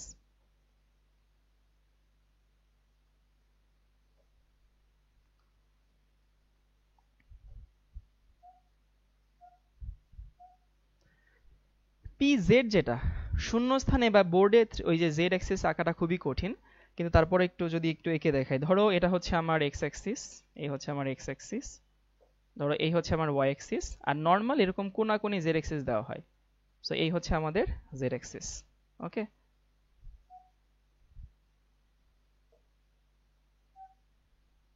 এই হচ্ছে আমাদের pz। তাহলে খেয়াল করছো, সেটা হইতেছে আমি যখনই হচ্ছে এল এর মান নিচ্ছি 1 -1 0 +1, মানে আমি পাইতেছি হচ্ছে এল এর মান দিয়ে কি বুঝাই? এল এর মান দিয়ে কোন উপশক্তি স্তর সেটা বুঝাই। আর এম এর মান দিয়ে বুঝাই ওই উপশক্তি স্তরটা শূন্য স্থানে কত ভাবে থাকতে পারে। পি এর জন্য ওটা শূন্য স্থানে তিন ভাবে থাকতে পারে, একটা হচ্ছে px, py এবং হচ্ছে pz। এই যে px, py, pz এইগুলোকে আমরা অরবিটাল বলি। ওকে, সো এই যে আমরা বলতে পারি 3D বিন্যাস, এই বিন্যাসটাকে আসলে কি বলা হয়? অরবিটাল। মানে প্রত্যেকটা বিন্যাস হচ্ছে একটা করে অরবিটাল। অরবিটাল কি জিনিস? ওই যে বলছিলাম, তোমার আমি বাসা না জানি, তোমার আমি ফ্লোর জানি, তোমার আমি ফ্ল্যাট জানি, সো তোমার তো একটা রুম থাকে, সেই রুমটা হচ্ছে px। সো ইলেকট্রন আসলে টেকনিক্যালি ওই px এর মধ্যেই থাকে। ঠিক আছে? ডাম্বেলটা কি বুঝি নাই? ডাম্বেল বলতে বুঝে মাঝে মোটা, দুই পাশে মাঝে চিকন, দুই পাশে মোটা, সেটাকে আমরা ডাম্বেল বুঝি। তাহলে কি বললাম ভাইয়া? আমরা দেখলাম হচ্ছে px, py, pz। সো আবারও বলতেছি, n দিয়ে বোঝাই হচ্ছে কোন শক্তি স্তর, প্রথম, দ্বিতীয়, তৃতীয়, চতুর্থ, পঞ্চম। l দিয়ে বোঝায় কোন উপশক্তি স্তর, শক্তি স্তরের মধ্যে কি থাকে? উপশক্তি স্তর থাকে। আর m দিয়ে বোঝায় সেই উপশক্তি স্তরটা শূন্য স্থানে কত ভাবে থাকতে পারে, সেই উপশক্তি স্তর শূন্য স্থানে কত ভাবে থাকতে পারে, এবং একটা উপশক্তি স্তর শূন্য স্থানে যত ভাবে থাকে সেই উপশক্তি স্তরের আন্ডারে অরবিটাল ততটা। আবারও বলতেছি যে এল দিয়ে বোঝায় কোন উপশক্তি স্তর, এস উপশক্তি স্তর না পি উপশক্তি স্তর নাকি ডি উপশক্তি স্তর। আবারও বলতেছি যে এল দিয়ে বোঝায় কোন উপশক্তি স্তর, এস নাকি পি নাকি হচ্ছে ডি। ভালো কথা। আর এম দিয়ে বোঝায় সেই উপশক্তি স্তর শূন্য স্থানে কত ভাবে থাকে। কি বললাম? সেই উপশক্তি স্তরটা শূন্য স্থানে কত ভাবে থাকে, এবং একটা উপশক্তি স্তর শূন্য স্থানে যত ভাবে থাকে সেই উপশক্তি স্তরের মধ্যে ততগুলো অরবিটাল থাকে। তাহলে আমি বলতে পারি পি এর মধ্যে অরবিটাল কয়টা? পি এর মধ্যে অরবিটাল হচ্ছে তিনটা। কি কি? px, py এবং হচ্ছে pz। যদি আমি ডিটা দেখানোর চেষ্টা করি, ধরো এরকম যে এল এর মান যখন হচ্ছে 2 হয়,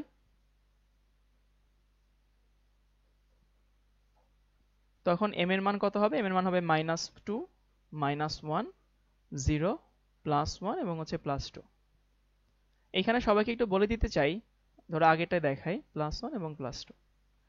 তুমি জানো একটা px, একটা py, একটা pz, কিন্তু ভাই বিশ্বাস করো আসলে কোনটা px, কোনটা py, কোনটা pz, মানে -1 কার জন্য, 0 কার জন্য, +1 কার জন্য, এটা কিন্তু বের করা যায় না, বুঝছো? ছবিগুলোকে আঁকতে হবে, অবশ্যই আঁকতে হবে। তার মানে 2 মানে কি? ডি উপশক্তি স্তর না? ডি উপশক্তি স্তরে 3D ওরিয়েন্টেশন কয়টা? 5টা। মানে ডি উপশক্তি স্তর শূন্যস্থানে কত ভাবে থাকে? 5 ভাবে থাকে। এখন এই ছবিগুলো আমি একটু দেখাচ্ছি না। একটা হচ্ছে dxy, একটা হচ্ছে dyz। এই ছবিগুলো তোমাদেরকে ক্লাসের মধ্যে শেখাবো, বাট আগে কনসেপ্টটা শেখো, বেসিকটা শেখো, যেটা আমি তোমাদেরকে শেখাতে চাচ্ছি। তারপর হচ্ছে dzx, তারপরে হচ্ছে dx স্কয়ার, এটা কিন্তু মাইনাস না, এটা হাইফেন, y স্কয়ার, আর dz স্কয়ার। এই হচ্ছে আমাদের ডি এর অরবিটাল গুলো। সো ডি একটা উপশক্তি স্তর, dx, xy, yz, zx, x square, y square, dz square, এগুলো হচ্ছে আমার অরবিটাল। খবরদার, এটা কিন্তু মাইনাস না, এগুলো কিন্তু মাইনাস না। সবাইকে এবার একটু হইলেও বুঝতে পারছি? একটু হইলেও আগের থেকে স্মুথ হয়েছে তো?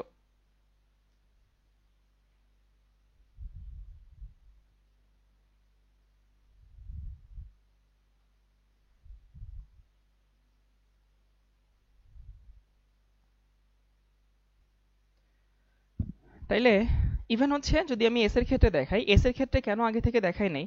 কারণ এস এর ক্ষেত্রে দেখাইলে স্টুডেন্টরা ফিল করতে পারতো না। কেন ফিল করতে পারতো না?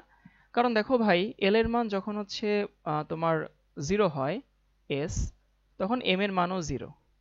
জিরো মানে হচ্ছে ওই এসটা শূন্য স্থানে একভাবে থাকে মানে ওর অরবিটাল সংখ্যা হচ্ছে একটাই। সো এসটা দেখালে যেন স্টুডেন্টরা ফিল করতে পারে না, তার জন্য হচ্ছে আমরা দেখাই নাই এসটা দিয়ে, বা শুরুতেই দেখাই নাই। তাহলে কি মিন করে একটু বলে দিই, সেটা হতেছে আগে মান দেখি। এল এর মানটা -m থেকে শুরু করে 0 সহ +l পর্যন্ত। কি বললাম? -l থেকে শুরু করে 0 সহ +l পর্যন্ত, এই হচ্ছে আমাদের এল এর মান। এরপরে দেখলাম যে এর কতগুলো মান হয়, 12+1 সংখ্যক মান হয়। 12+1 সংখ্যক মান হয়, মানে সংখ্যা বের করলাম। এর মানে হচ্ছে এটা কি মিন করে, এটা মিন করে একটা উপশক্তি স্তর শূন্য স্থানে কতভাবে থাকে। কি বললাম? একটা উপশক্তি স্তর শূন্য স্থানে কতভাবে থাকে সেইটা মিন করে হচ্ছে কোনটা, সেটা মিন করে হচ্ছে আমাদের এম এর মান। সো আমি দেখলাম যে এস উপশক্তি স্তর শূন্য স্থানে একভাবে থাকে, মানে এস উপশক্তি স্তরের আন্ডারে একটাই হচ্ছে অরবিটাল। এটা কিরকম, তোমরা দেখবা মাঝে মধ্যে ওয়ান রুমের ফ্ল্যাট পাওয়া যায়, দেখছো কখনো? এই ওয়ান রুমের ফ্ল্যাট মানে একটা ফ্ল্যাট, সেখানে জাস্ট রুম একটাই, ব্যাচেলারদের রাখার জন্য, ব্যাচেলারদের ভাড়া দেওয়ার জন্য মাঝে মধ্যে থাকে। সো এসটা হচ্ছে একটা ওয়ান রুমের ফ্ল্যাট, যে রুমে ফ্ল্যাট মাত্র একটাই, ওই ফ্ল্যাটও একটা, রুমও একটা, বুঝছো? ওয়ান রুমের ফ্ল্যাট। আর সো এস হচ্ছে একটা উপশক্তি স্তর যার মধ্যে অরবিটাল হচ্ছে একটা, ও মানে ও শূন্য স্থানে 3D বিন্যাসের একটাই। এরপর হচ্ছে আমি দেখলাম পি এর জন্য আমি এম এর কয়টা মান পাই? 3টা। তার মানে পি একটা উপশক্তি স্তর যার মধ্যে 3টা ভাবে সে থাকে সে নেচারে, তার মানে হচ্ছে শূন্য স্থানে সে 3 ভাবে থাকে, 3টা হচ্ছে অরবিটাল। তো একটা উপশক্তি স্তর যতভাবে থাকে তার মধ্যে ততগুলো অরবিটাল থাকে। সো এস এ অরবিটাল একটা, পি তে অরবিটাল 3টা এবং ডি তে অরবিটাল হচ্ছে 5টা। ওকে, এবার এখান থেকে যদি আমি কিছু প্রশ্ন তোমাদেরকে দেই, আর এরপরে হচ্ছে স্পিন কোয়ান্টাম নাম্বার। স্পিন দিয়ে তো স্পিন বোঝায়, তাই না? স্পিন কোয়ান্টাম নাম্বার এর মানটা হচ্ছে, একটা হচ্ছে +12, এই +12 -12 এর ক্ষেত্রে কিন্তু অনেক কাহিনী আছে। এটা আমার সাথে লাইফের সাথে খুব স্মৃতি বিজড়িত একটা কনসেপ্ট, বুঝছো? আমি যখন হচ্ছে উদ্ভাসে হচ্ছে প্রথম টিচার হিসেবে জয়েন করার জন্য ডেমো ক্লাস নিচ্ছি, মানে উদ্ভাসে টিচার রিক্রুটমেন্ট প্রসেসটা আমি যখন দিছিলাম তখন এমন ছিল যে ওই একজন বড় ভাইয়াকে বুঝাইতে হইতো, বুঝছো? এখন এখানে প্রথম তুমি তোমার ইচ্ছা মতো টপিক বুঝাবা। তো আমি সেখানে স্পিন কোয়ান্টাম নাম্বার বুঝাইছিলাম অনেক সময় নিয়ে, প্রায় 20 মিনিট ধরে। তো ওইদিকে আমরা যাচ্ছি না, +12 -12 কেন? কারণ একটা এন্টি ক্লকওয়াইজে ঘুরে, একটা ক্লকওয়াইজ ঘুরে, তার জন্য হচ্ছে +12 -12। এবার তোমাদেরকে কিছু হচ্ছে জিনিসপত্র দেখাই, এখান থেকে কয়েকটা তথ্য। সেই তথ্যগুলো হচ্ছে এইটা, কাঁচা বাচ্চারা এগুলো একটু সবাই এক্সট্রাক্ট করো আর কি। এন দিয়ে বোঝায় শেল, এল দিয়ে বোঝায় সাবশেল, এম দিয়ে বোঝায় হচ্ছে অরবিটাল, আর এস দিয়ে কি বোঝায়? এস দিয়ে বোঝায় স্পিন। এইটুকু কি আমরা বুঝে গেছি না? এন হচ্ছে শেল, এল হচ্ছে সাবশেল, এম হচ্ছে অরবিটাল, আর এস দিয়ে বোঝায় হচ্ছে স্পিন। যদি বাংলায় বলি, মাঝে মধ্যে এগুলো হচ্ছে বাংলায় চাই, দেখো তো ভাই, এটা কি বোঝায়? এটা বোঝায় কক্ষপথের আকার,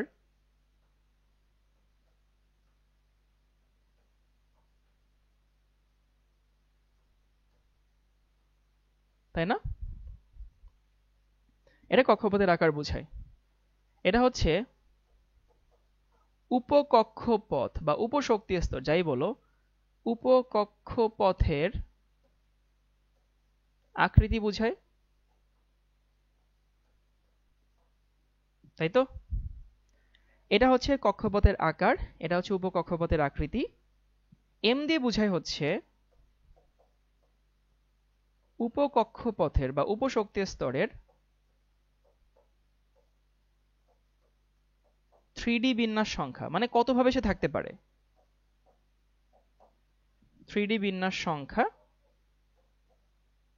এবং যতগুলো 3D বিন্যাস ততগুলো হচ্ছে তার অরবিটাল সংখ্যা। আর স্পিন হচ্ছে ইলেকট্রন কোন দিকে ঘুরে। ইলেকট্রন ক্লকওয়াইজে ঘুরতে পারে, মানে ঘড়ির কাঁটার দিকেও ঘুরতে পারে, কাউন্টার ক্লকওয়াইজে ঘুরতে পারে। সো স্পিন হচ্ছে, একটাকে আমরা বলি +12, একটাকে বলি হচ্ছে আমরা -12। ঠিক আছে? সো এই হচ্ছে আমাদের কোয়ান্টাম নাম্বার।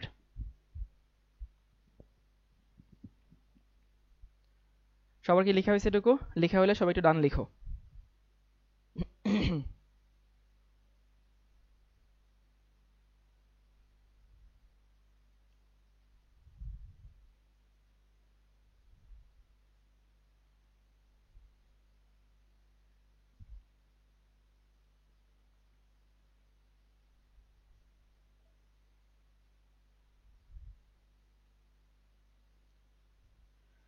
ওকে, ডান ডান ডান ডান ডান।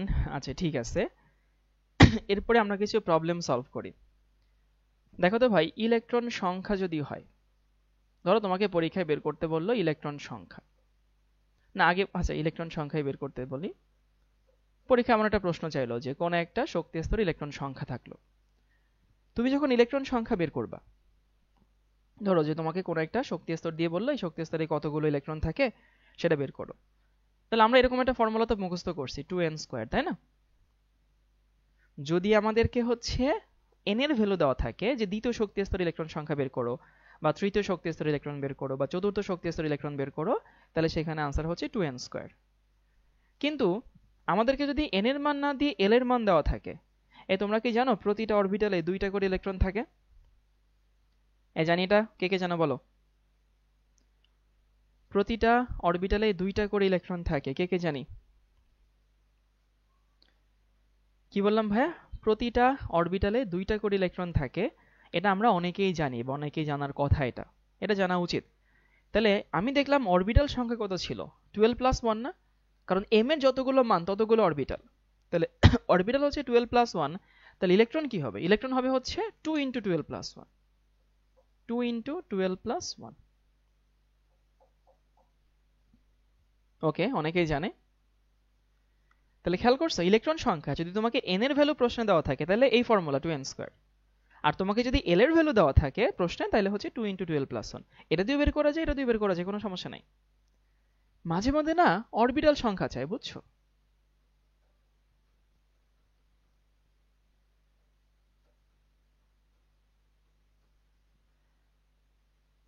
অরবিটাল সংখ্যা কি জিনিস? ভাই আমি জানি ইলেকট্রন সংখ্যা যা হবে, মানে ইলেকট্রন সংখ্যা যা হবে, অরবিটাল সংখ্যা তার কি হবে? অরবিটাল সংখ্যা তার অর্ধেক হবে। তাহলে অরবিটাল সংখ্যা যদি আমাদেরকে n এর ভ্যালু দেওয়া থাকে তাহলে সেটা হচ্ছে n², আর যদি l এর ভ্যালু দেওয়া থাকে তাহলে সেখানে কি হবে? সেখানে হবে হচ্ছে 12+1। এই হচ্ছে আমাদের অরবিটাল সংখ্যা।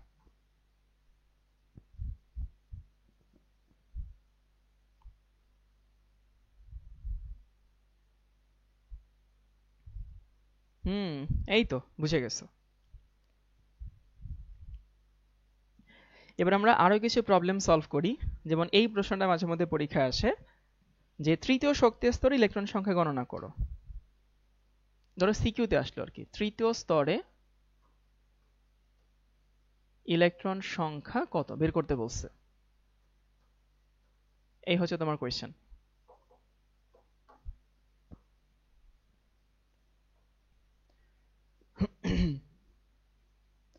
প্রশ্ন হচ্ছে একটা পরমাণু তৃতীয় শক্তি স্তরে আছে, তো সেই তৃতীয় শক্তি স্তরে কতগুলো ইলেকট্রন থাকে, এবং এটা কিন্তু কাছে বাচ্চারা সিকিউতে আসছে। তো আমি জানি তোমাদের কাছে মনে হইতে পারে ভাই 2n² করলে তো 18 হবে। না না, ওটা বের করলে হবে না, সিকিউতে আসলে তোমাকে করে দেখাইতে হবে, তুমি এটা বুঝো।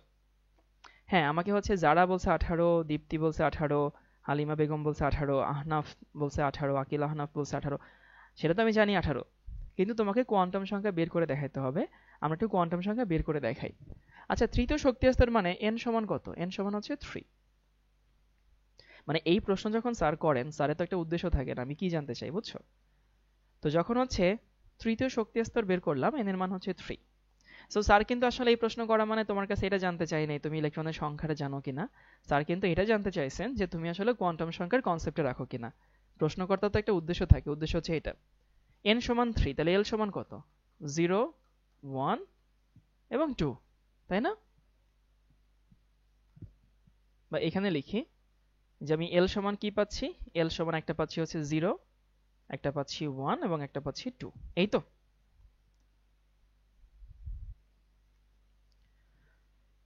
তাহলে l সমান যদি 0 হয়, কাছাকাছি m সমান কত? 0। তাহলে l সমান 0 এর জন্য m সমান কি পাচ্ছি? m সমান পাচ্ছি হচ্ছে 0। এই 0 মানে এখানে অরবিটাল কয়টা? অরবিটাল হচ্ছে একটি অরবিটাল, তাই না?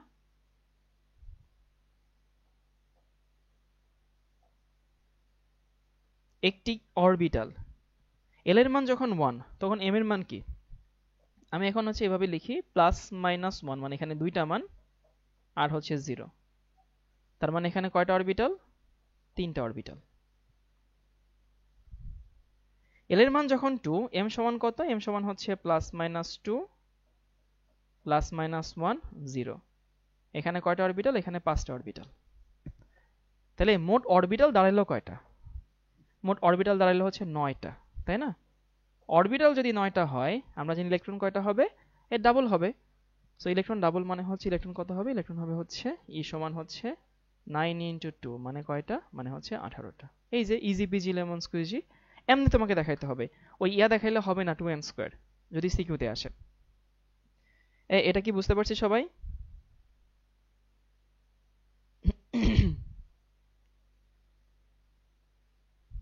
অরবিটাল থাকে কোথায়? উপশক্তি স্তরের মধ্যে অরবিটাল থাকে।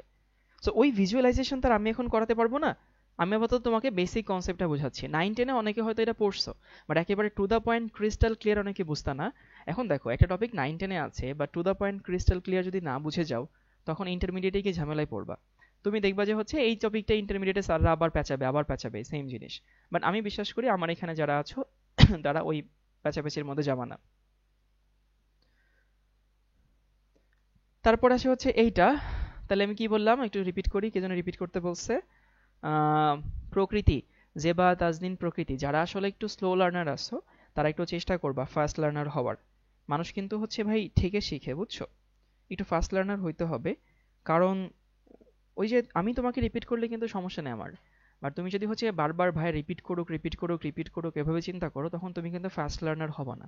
তোমাকে আসলে প্র্যাকটিস করতে হবে, ফাস্ট লার্নার হওয়ার প্র্যাকটিস করতে হবে। সো এখানে তৃতীয় শক্তি আছে মানে n সমান 3। তাহলে হচ্ছে আমাদের l সমান কত, 0, 1 এবং 2। তো l সমান 0 হইলে m সমান 0 মানে একটা অরবিটাল।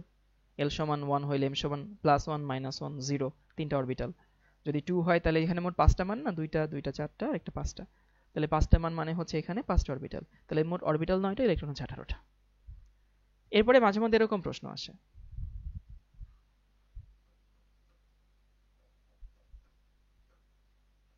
নাইট্রোজেনের শেষ ইলেকট্রনের জন্য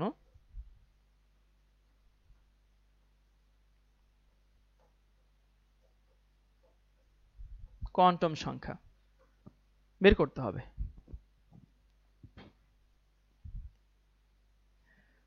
ওই একই কথা। যারা বলছে ভাই এটা 2 × 12 + 1 দিয়ে দেখান, এই 2 × 12 + 1 দিয়ে দেখবে একটা অরবিটাল আসে, এখানে 2 × 12 + 1 দিয়ে দেখবে তিনটা অরবিটাল আসে, একই মান আসবে। হ্যাঁ, ওই যে অলরেডি হচ্ছে আদনান ফারুক লিখে দিছে জেলাও সেই গুদু। এখানে আমি ভ্যালুগুলো দেখাই করছি, আর ওখানে সূত্র দিয়ে করছি, একই মান আসবে। Thank you Adnan. এই যে বন্ধুদেরকে হেল্প করতে হবে আসলে, তুমি নিজেও শিখবা।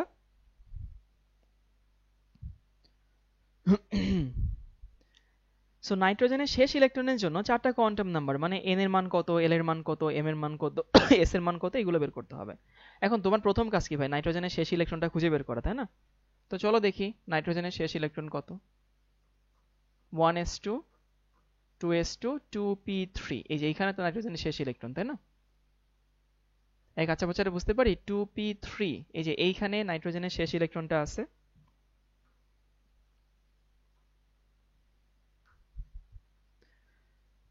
তাহলে আমি এটাকে একটু এক্সপ্যান্ড করে দেখাবো, কারণ হচ্ছে আমাকে তো সবগুলোর মান বের করতে হবে।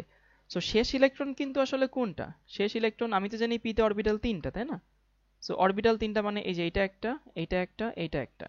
তো যেহেতু আমাকে শেষ ইলেকট্রন নিয়ে কথা বলছে, তার মানে হচ্ছে যে এইটা নিয়ে কথা বলছে, এইটা।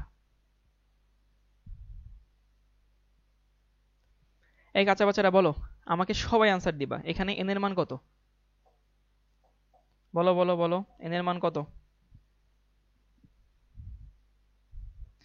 কিউ মানে কোয়ান্টাম সংখ্যা, কিউ মানে হচ্ছে কোয়ান্টাম সংখ্যা।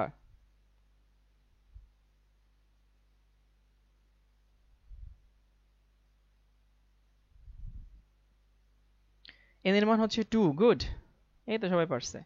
2 কেমনে বুঝছি ভাইয়া? এই যে আমাকে হচ্ছে 2p দেখে 2 বুঝছি। ওকে, জোস। তাহলে বলো তো ভাই এল এর মান কত?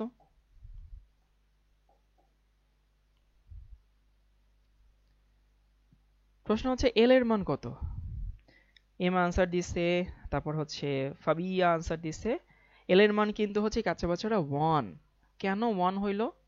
কারণ দেখো আমরা কি জানি, এস এর জন্য 0, পি এর জন্য 1, ডি এর জন্য হচ্ছে 2। তাহলে এখানে এন সমান 2 হইলে এল সমান হচ্ছে 1। ওকে, ভালো কথা। এম এর মান কত দেখো, তোমাদেরকে বলছিলাম m এর কোনো স্পেসিফিক ভ্যালু হয় না।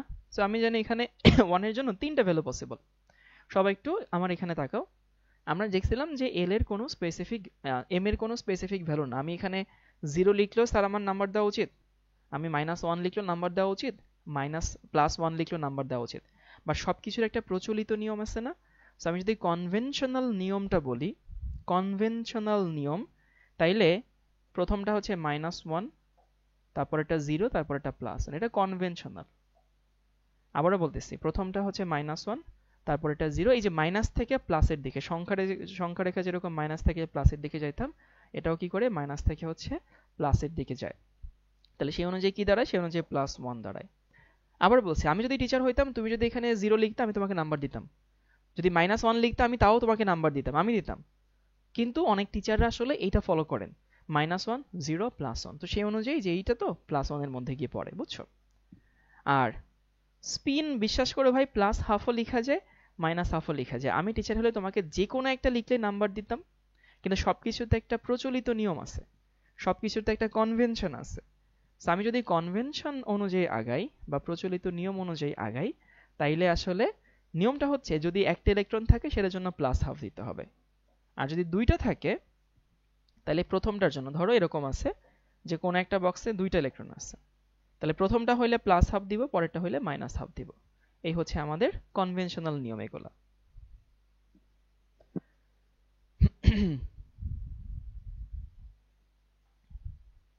তোমাদেরকে একটা মজার প্রশ্ন দেখা, একটা হোমওয়ার্ক দিচ্ছি, এই হোমওয়ার্কটা সবাই করবা। সবাই লিখে নাও হোমওয়ার্ক।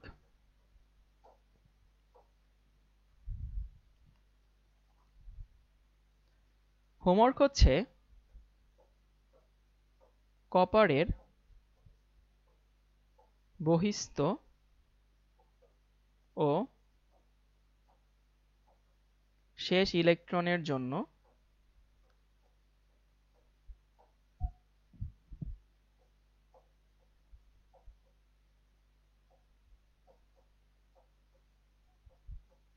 কোয়ান্টাম সংখ্যা নির্ণয় করো। মানে দুইটা প্রশ্ন, একটা হচ্ছে বহিস্থ ইলেকট্রনের জন্য, একটা শেষ ইলেকট্রনের জন্য। এই হচ্ছে তোমাদের বের করতে হবে, মানে এটা সবাই একটু ট্রাই করবা।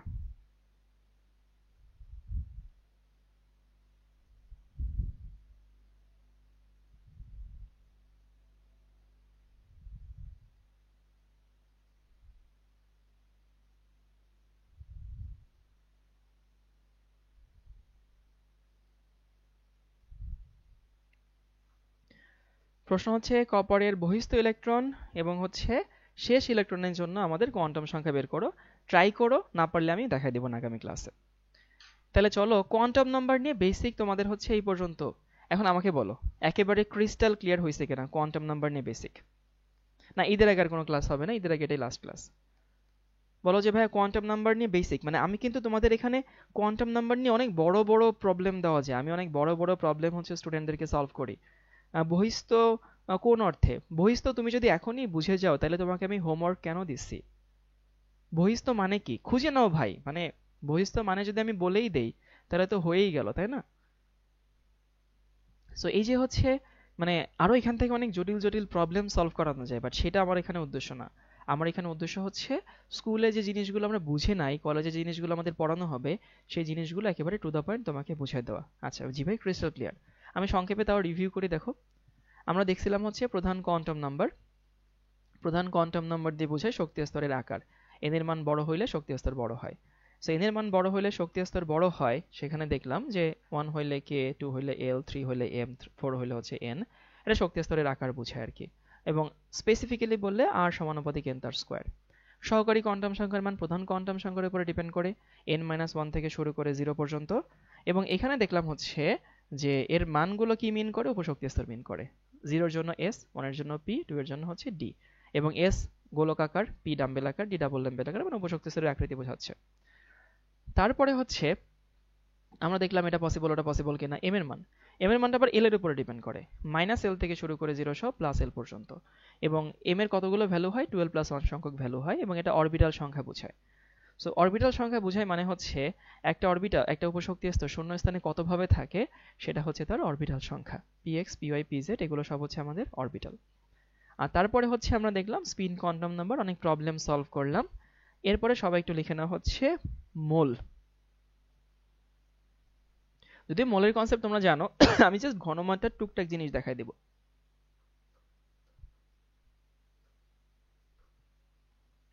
মোলকে ইউজুয়ালি এন দিয়ে সিম্বলাইজ করা হয়।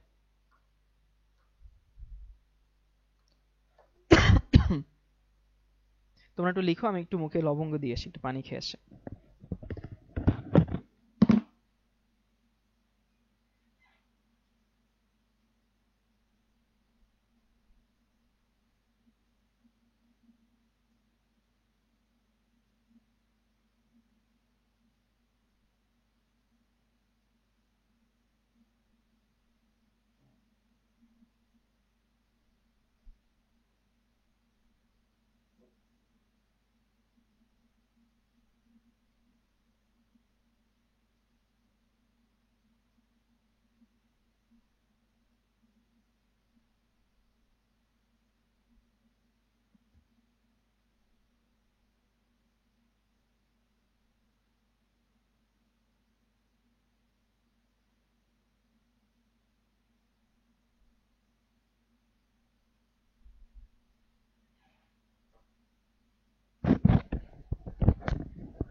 আচ্ছা, এখানে কিছু জিনিস বলে দিই। একটা হচ্ছে MOLE।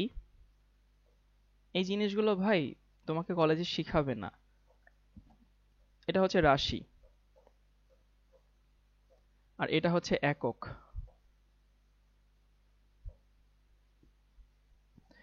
MOLE, মোল। মানে ধরো হচ্ছে আমরা দৈর্ঘ্য লিখি না, দৈর্ঘ্য কিন্তু একটা রাশির নাম। আর দৈর্ঘ্যের একক কি? দৈর্ঘ্যের একক হচ্ছে মিটার। তো সেরকম হচ্ছে MOLE যখন লেখা হয় তখন রাশির নাম লেখা হয়, যে জিনিসটা আমরা পরিমাপ করছি। আর ওটা পরিমাপ করি কোন এককে? পরিমাপ করি হচ্ছে আমরা MOL এই একক, এত মোল।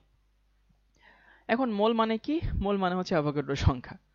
মানে এই যে 6.02 ইন্টু 10⁻23 এই সংখ্যাকে আমরা মোল বলি। মানে হচ্ছে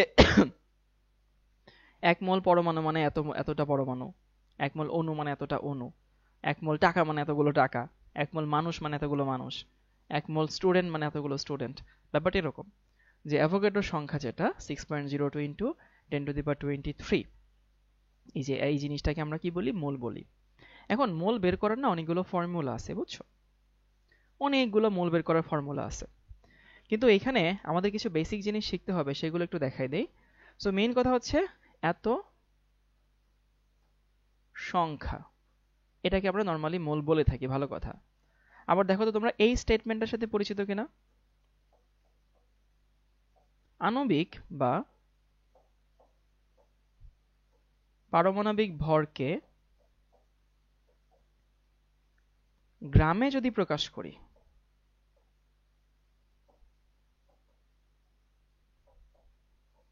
সেটাকেও মোল বলা হয়। এটা কি জানি? কে কে জানে বলো তো? আণবিক বা পারমাণবিক ভরকে তোমরা জানো কিনা? আণবিক বা পারমাণবিক ভরের কিন্তু কোনো একক নাই। মানে নর্মালি হচ্ছে আণবিক বা পারমাণবিক ভরের কোনো একক হয় না, কিন্তু যদি সেটাকে আমি গ্রামে প্রকাশ করি, ধরো জোর করে একটা এককহীন রাশিকে একক দিয়ে দিলাম আমি, তো যদি সেটাকে আমি গ্রামে প্রকাশ করি তাহলে সেখানে আমি কি পাই? সেখানে আমি মোল পাই। তাহলে আণবিক বা পারমাণবিক ভরের কোনো একক হয় না, কিন্তু যদি সেটাকে গ্রামে প্রকাশ করি তাহলে আমি কি পাইতেছি? মোল পাইতেছি। এখন এখান থেকে বেসিক যে জিনিসটুকু শিখতে হয় সেটা একটু বলে দিই। দেখো, ধরো 1 মোল হচ্ছে ফরসে হচ্ছে কার্বন ডাই অক্সাইড। এর মানে কত? এর মানে হচ্ছে আমরা জানি 44 গ্রাম কার্বন ডাই অক্সাইড, 44 গ্রাম CO2। এর মানে কত? এর মানে হচ্ছে 6.02 10⁻23 এতটি অণু। বলা যায় না যে 1 মোল কার্বন ডাই অক্সাইড সমান হচ্ছে 44 গ্রাম কার্বন ডাই অক্সাইড, সমান কি? অ্যাভোগাড্রো সংখ্যক কার্বন ডাই অক্সাইড অণু। সমান এখানে আমরা বলতে পারি যে এসটিপিতে 22.4 লিটার কার্বন ডাই অক্সাইড। বলাই তো যায়, তাই না? আমরা জানি 1 মোলের আয়তন 22.4 লিটার। একইভাবে যদি আমি বলি হচ্ছে 1 মোল অ্যামোনিয়া সমান হচ্ছে 17 গ্রাম অ্যামোনিয়া,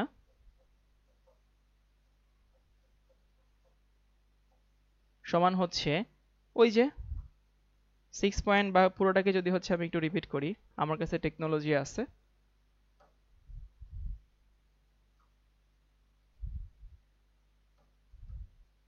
দেখো তো বলাই তো যায়, তাই না?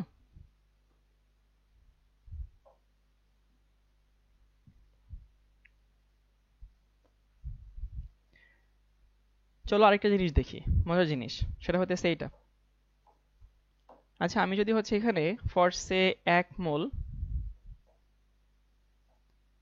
ক্যালসিয়াম কার্বনেট নেই, কত gram? 100 gram calcium carbonate. Definitely calcium কার্বনেটের আণবিক ভর 100।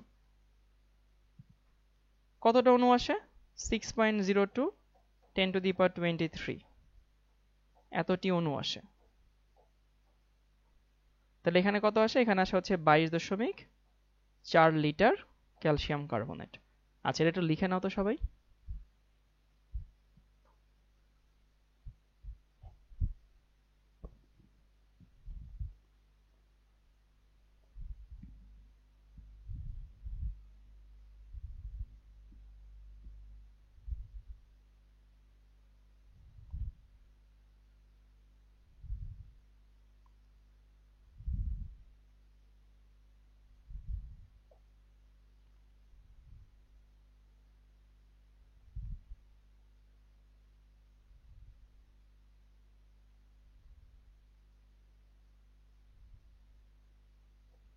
লিখে হলে বলো।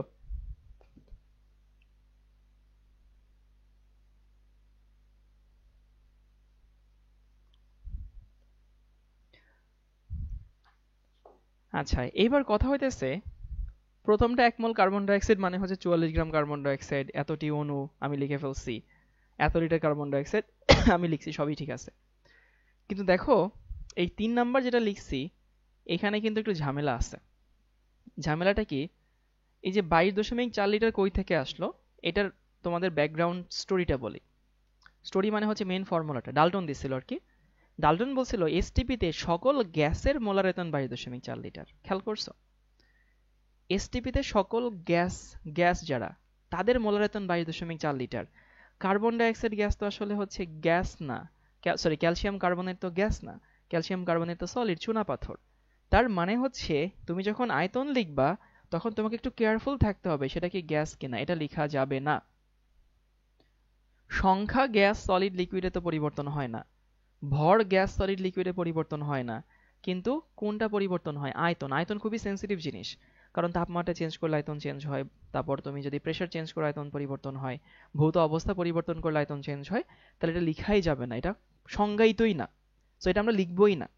যদি কোনো জিনিস গ্যাসিয়াস না থাকে তার জন্য ওই 22.4 লিটার লেখা যাবে না। ডাল্টনের সূত্রই ছিল এসটিপিতে সকল গ্যাসের মোলার আয়তন 22.4 লিটার।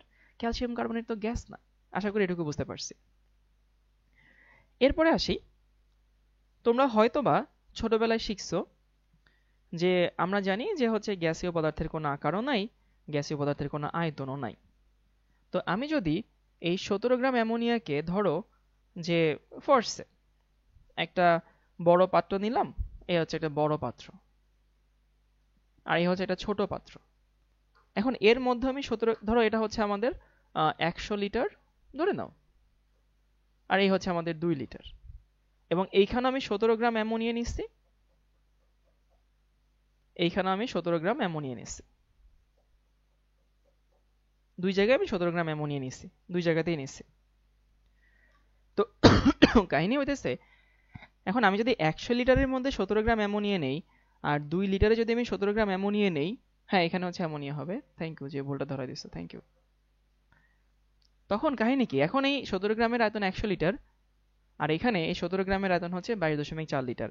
তাহলে আমার কোয়েশ্চেন হচ্ছে যে এই যে গ্যাসের আয়তন যে আমরা 22.4 লিটার বলি, এটা কি মিন করে? খেয়াল করছো যে এই 17 গ্রামের আয়তন তুমি 22.4 লিটার বলতেছো, নিজেই বললা।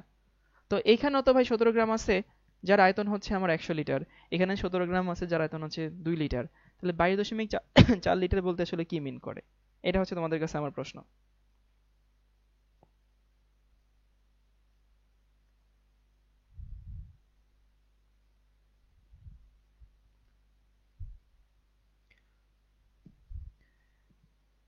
সো কাহিনী হতেছে এই যে 1 মোলের আয়তন যে আমরা 22.4 লিটার বলি, 1 মোলের আয়তন 22.4 লিটার, এখানে কিন্তু শর্ত আছে ভাই। শর্ত হচ্ছে সেটা এসটিপি হইতে হবে। এসটিপি মানে হচ্ছে 0 ডিগ্রি সেলসিয়াস তাপমাত্রা হইতে হবে, 1 atm চাপ হইতে হবে।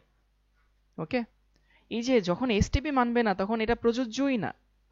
সো তুমি যখন 17 গ্রাম অ্যামোনিয়াকে 100 লিটারে রাখবা তখন সেই গ্যাসের চাপ না 1 atm হবে না, বুঝছো? তুমি যখন 2 লিটারে রাখবা তখন সেটা 1 atm হবে না। 17 গ্রাম অ্যামোনিয়াকে তুমি যখনই হচ্ছে 0 ডিগ্রি সেলসিয়াস তাপমাত্রায়, খেয়াল করো, 17 গ্রাম অ্যামোনিয়াকে তুমি যখনই 0 ডিগ্রিতে তাপমাত্রায় আর হচ্ছে 22.4 লিটারে রাখবা তখনই সে হচ্ছে 1 atm চাপ দিবে, মানে পাত্রের গায়ে সে 1 atm চাপ দিবে। এই বেসিকটুকু আমরা অনেকেই রাখি না। তার মানে মেইন কি দাঁড়াইলো? মেইন দাঁড়াইলো হচ্ছে এইটা, 0 ডিগ্রি সেলসিয়াস এ 17 গ্রাম অ্যামোনিয়া 22.4 লিটার পাত্রে কি করে? 1 atm চাপ দেয়। আয়তন তুমি যদি পরিবর্তন করো চাপের মানটা পরিবর্তন হবে, তখন ওই সূত্রই প্রযোজ্য হবে না যে 22.4 লিটার, বুঝছো? কারণ ওটা এসটিপির জন্য। বলো এই মানটা বুঝতে, এই লেখাটা বুঝতে পারছি কিনা? 0 ডিগ্রি সেলসিয়াস তাপমাত্রায় 17 গ্রাম অ্যামোনিয়া 22.4 লিটার পাত্রে 1 atm চাপ দেয়। কে বুঝতে পারছো কমেন্ট করো।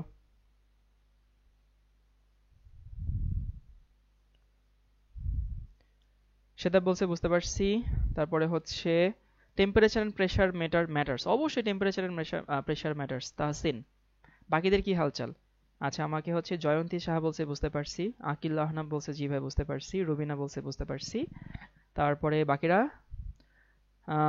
মিষ্টি বলছে জি ভাই বুঝতে পারছি, দীপ্তি বলছে বুঝতে পারছি, তারপর হচ্ছে প্রকৃতি বলছে বুঝতে পারছি। 17 গ্রাম অ্যামোনিয়া একইভাবে যদি আমি বলি 0 ডিগ্রি সেলসিয়াস তাপমাত্রায় 44 গ্রাম কার্বন ডাইঅক্সাইড 22.4 লিটার পাত্রে রাখলে 1 atm চাপ দেয়। এটা হচ্ছে মোলের একেবারে বেসিক একটা কনসেপ্ট। এরপর আমরা একটু দেখি ঘনমাত্রা।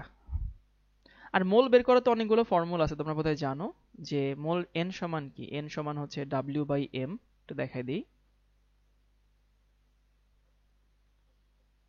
n সমান হচ্ছে n বাই হচ্ছে Na, 9 এর বইতে এগুলো ছিল। n সমান হচ্ছে W/m,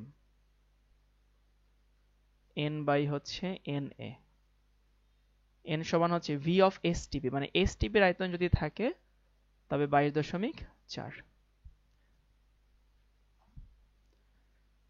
তারপরে হচ্ছে n সমান হচ্ছে আরেকটা ফর্মুলা আছে PV বাই হচ্ছে RT। n সমান হচ্ছে তোমার হচ্ছে আরেকটা আছে V ইন্টু S। বলবো না এক এক করে কোনটা কি মিন করে, একটু লিখে নাও।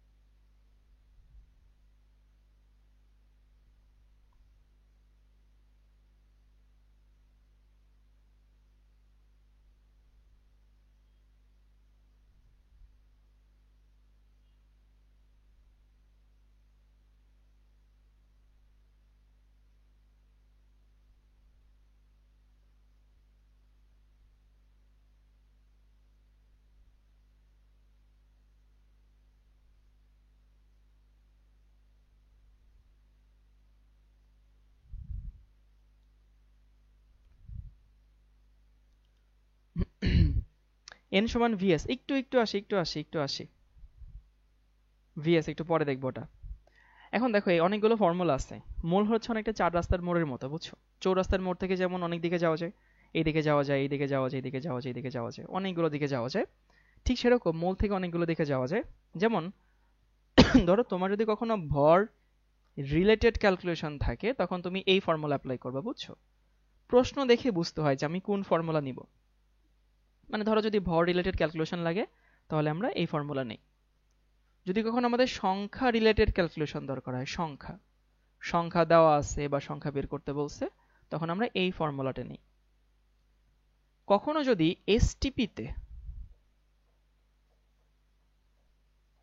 এসটিপিতে যদি আয়তন আমাদেরকে নিয়ে ডিল করতে বলে, ধরো এসটিপিতে আয়তন দেওয়া আছে বা এসটিপিতে আয়তন বের করতে বলছে, এরকম যদি আমাদেরকে কখনো ডিল করতে বলে আমি এই ফর্মুলা নিব। এবং মোলের বিউটি এখানে দেখো, মোল কখনো তোমাকে যদি এক্সামে মোল বের করতে বলে, মানে কখনো যদি এক্সামে মোল বের করতে বলে, সেক্ষেত্রে কি হয়, সেক্ষেত্রে হচ্ছে আমরা যখন দেখব তখন আমাকে বুঝে নিতে হবে কোন ফর্মুলা নিব। এরপরে এইটা কখন নিব, যখন হচ্ছে এসটিপি বাদে অন্য শর্তে আয়তন দেওয়া থাকে।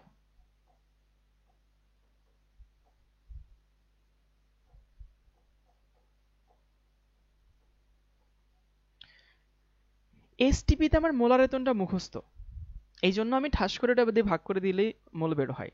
কিন্তু ধরো আমাকে 20 ডিগ্রি বললো, আমার মোলার আয়তন মুখস্থ করবো না? দরকার নেই। আমাকে 100 ডিগ্রি বললো, মোলার আয়তন মুখস্থ করবো? ভাই দরকার নাই। 50 ডিগ্রি বললো, মোলার আয়তন মুখস্থ করবো? দরকার নেই। তুমি কতগুলো মুখস্থ করবা? সো এসটিপি বাদে অন্য শর্তে যদি বলে, ইভেন এসটিপিটাও আসলে এই সব ফর্মুলা দিয়ে বের করা যায়।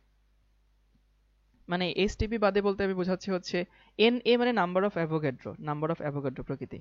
আর কখনো যদি ঘনমাত্রা থাকে তখন হচ্ছে এই ফর্মুলা। ঠিক আছে, ঘনমাত্রাটা আমরা একটু পরেই দেখবো হালকার উপরে। সো তোমাদেরকে একটু কয়েকটা ম্যাথ সলভ করাই, সেটা হচ্ছে এইটা। তোমাকে বললো যে হচ্ছে এসটিপিতে অক্সিজেনের ঘনত্ব নির্ণয় করো। ধরো তোমাকে এই প্রশ্ন বলল, এন এ মানে নাম্বার অফ অ্যাভোগাড্রো, অ্যাভোগাড্রো সংখ্যা। আচ্ছা, কোয়েশ্চেন হচ্ছে এসটিপিতে অক্সিজেন গ্যাসের ঘনত্ব নির্ণয় করো। এখন দেখো ঘনত্ব মানে কি, ভর বাই আয়তন না? খেয়াল করো, ঘনত্ব মানে ভর বাই আয়তন। একক পরিবর্তনের ক্লাসে দেখাইছিলাম। তাহলে আমার ভর লাগবে, আয়তন লাগবে, ভর লাগবে, আয়তন লাগবে, ভর লাগবে, আয়তন লাগবে। তাহলে তুমি ডিসাইড করে ফেলো ভর রিলেটেড ফর্মুলা কি, ডাব্লিউ বাই এম। আর আয়তন মানে কি, ভি বাই 22.4। এই যে ফর্মুলা তুমি সিলেক্ট করে ফেলছো, এইটুকু সিলেক্ট করছো মানে অনেক কিছু তোমার জন্য সহজ হয়ে গেছে।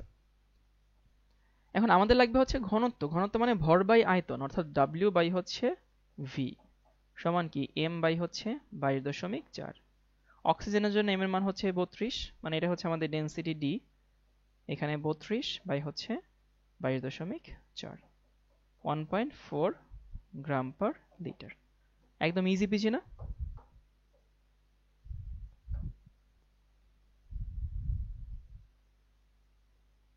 ভাই দিন শেষে ম্যাজিক কিন্তু এটাই, ফর্মুলা সিলেক্ট করা। তোমাদেরকে বুয়েট আসা একটা ম্যাথ দেখাই, তোমাদের ভালো লাগবে। এই ম্যাথটা কি তোলা হয়েছে সবার?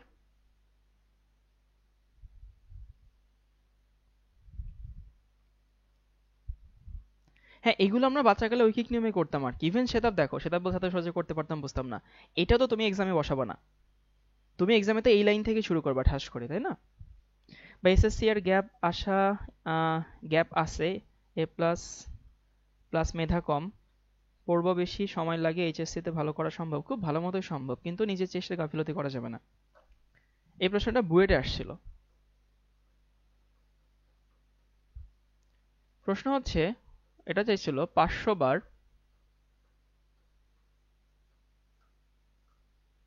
শাওন লিখতে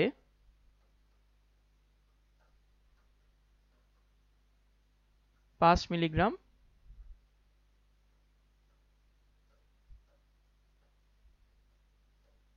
গ্রাফাইট খরচ হয়।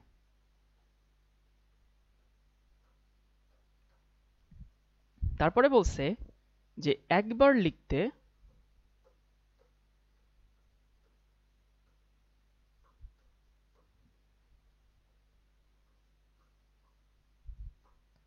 কতটি পরমাণু খরচ হবে।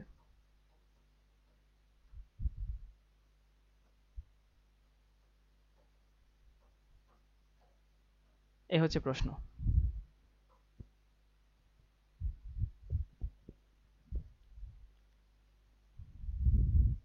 এই বুয়েটে নিশ্চয়ই শাওন নাম দিয়ে দেয় নাই, বুয়েটে বুয়েট লিখে দিছিল যে 500 বার বুয়েট লিখতে এত মিলিগ্রাম গ্রাফাইট খরচ হয়। একবার লিখতে কতটি খরচ হবে?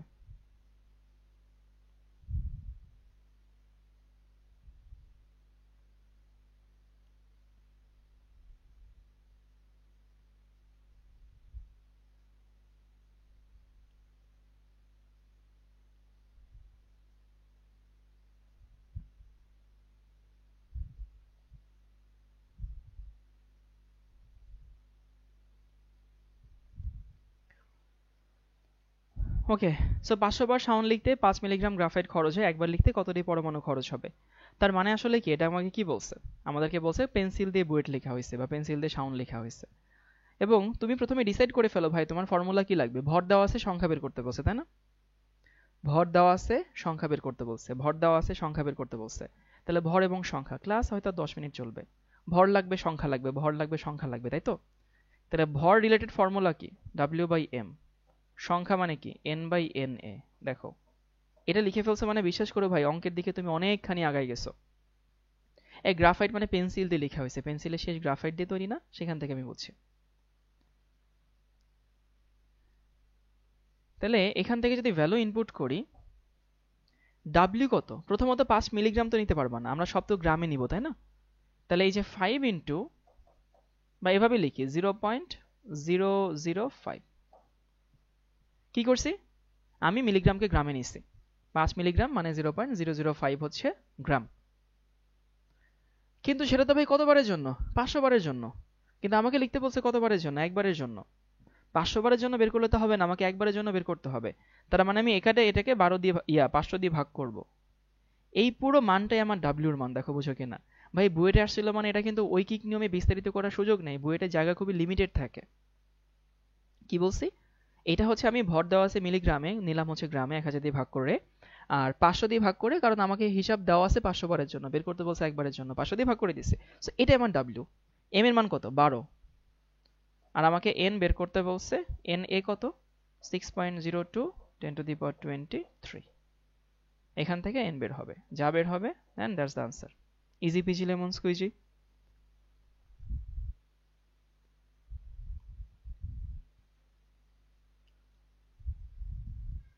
এই ক্লিয়ার সবার কাছে, কাঁচা বাচ্চারা?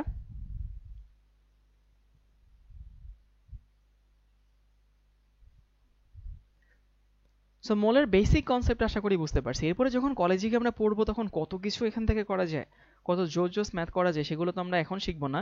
এখন জাস্ট বেসিকটা বুঝি। এই বেসিকটুকু বোঝানো খুবই জরুরি ছিল, যে আমরা আসলে বুঝি না যে এটা কেন হয় না, কেন আসলে 1 ATM হয়, এই সে অনেক কিছু আমরা বুঝতে পারি না। তারপরে হচ্ছে আমরা দেখি হচ্ছে ঘনমাত্রা, মানে মোলারিটি আর কি, বুঝছো? মোলারিটি, এটাকে আমরা এস দিয়ে সিম্বলাইজ করি। হয়তো কোনো কোনো জায়গায় তুমি দেখবা সি দিয়ে সিম্বলাইজ করা হয়। 12 কিভাবে আসলো? কার্বন দেখে 12 আসছে, কার্বনের পারমাণবিক ভর। স্যার এম এর মান 12 কেমনে? কার্বন, কার্বন, গ্রাফাইট মানে কার্বন না, কার্বনের এম এর মান 12 না। এখন মোলারিটি বলতে কি বোঝায়? মোলারিটি বলতে বোঝায় হচ্ছে প্রতি লিটার দ্রবণে, প্রতি লিটার দ্রবণে যত মোল, বুঝতে পারছি 12 কেমনে হয়েছে, যত মোল দ্রব থাকে। প্রতি লিটার দ্রবণে যত মোল দ্রব থাকে সেটাকে আমরা মোলারিটি বলি। এটা 9-10-এও ছিল। 9-10-এ যা ছিল সেটা আমি তোমাকে এখানে দেখাতে চাচ্ছি না। আবার বলতেছি, প্রতি লিটার দ্রবণে যত মোল দ্রব থাকে সেটাকে আমরা মোলারিটি বলি। এটা বের করার দুইটা ফর্মুলা আছে। একটা হচ্ছে এইটা, এস সমান হচ্ছে N/V। ওই যে প্রতি লিটারে যত মোল থাকে সেটা মোলারিটি। তবে শর্ত হচ্ছে কাঁচা বাচ্চারা ইভিটা লিটারে হবে কিন্তু। আর আমি জানি তোমরা আরেকটা 0.005 কে 500 দ্বারা কেন ভাগ করছে, যে বা প্রকৃতি বাবা, দেখো আমাদেরকে 500 বারের হিসাব দেওয়া আছে। এই যে 5 মিলিগ্রাম যেটা বলছে এটা তো 500 বারের জন্য, কিন্তু আমাকে তো একবারে বের করতে বলছে না। তো 500 বারের জন্য যা হয় একবারের জন্য 500 দিয়ে ভাগ করতে হয় না, জাস্ট শর্টকাটে করছি। এবং বুয়েটে তোমাকে শর্টকাটেই করতে হবে।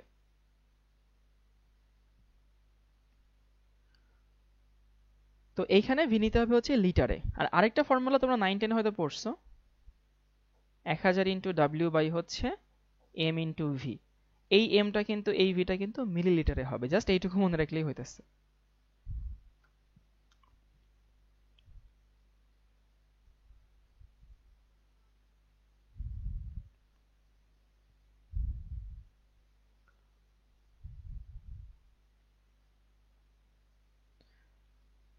তাহলে কি বললাম ভাইয়া?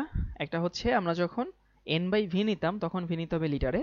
আমি যখন 1000 W/M ইন্টু ভি নিব তখন আমরা কি নিব? তখন আমরা নিব হচ্ছে মিলিলিটারে। তো তোমাদের কাছে একটা প্রশ্ন করি, ধরো তোমাকে এটা দেওয়া আছে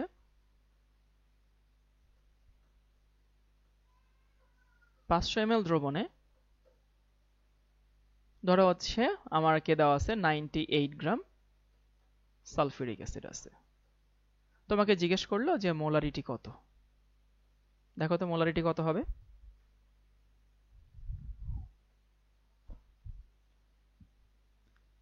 সবাই নিজে বের করার চেষ্টা করো।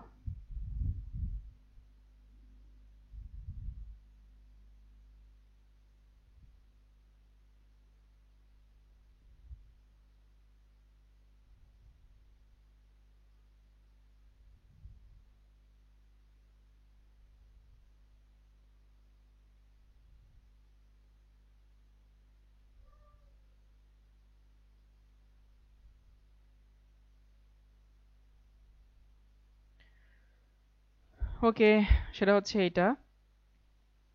আমরা জানি এস সমান কি, তোমার যে ফর্মুলা নিতে ভালো লাগে ওটাই নাও। 1000 ইন্টু ডাব্লিউ বাই হচ্ছে এম ইন্টু ভি, তাই না?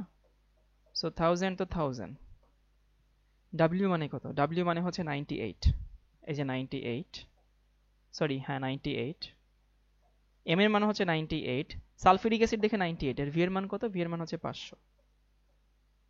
সো কাটাকাটি যায়, আলটিমেটলি কি থাকে? 2 মোলার থাকে। এই হচ্ছে আমাদের আনসার। এখন তোমাদেরকে আসলে আমি যা শেখাতে চাচ্ছি সেগুলো এখনো শুরু করিনি।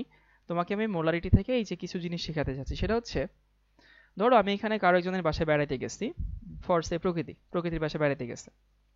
এখন ওর বাসায় বেড়াইতে গিয়ে ও চিন্তা করলো শাওন ভাইয়া আসছে, কখনো আসে নাই আগে, ভাইরে সুন্দর করে এক কাপ চা বানাই খাওয়াই।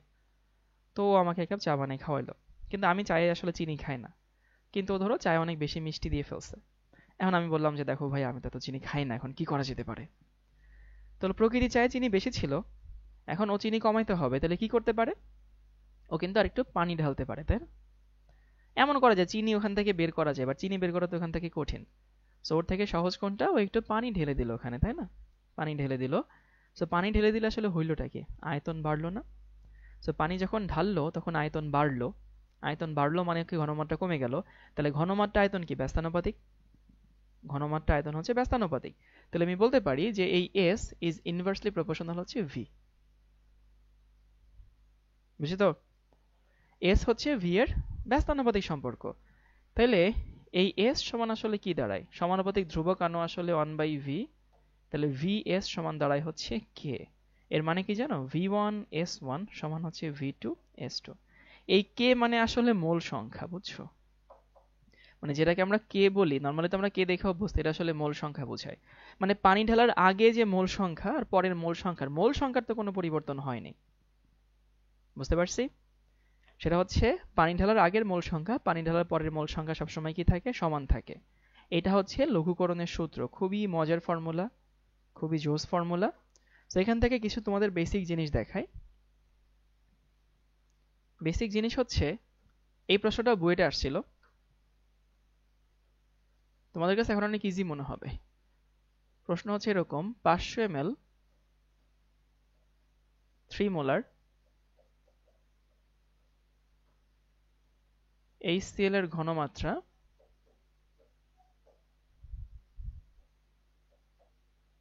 2 মোলার করতে হলে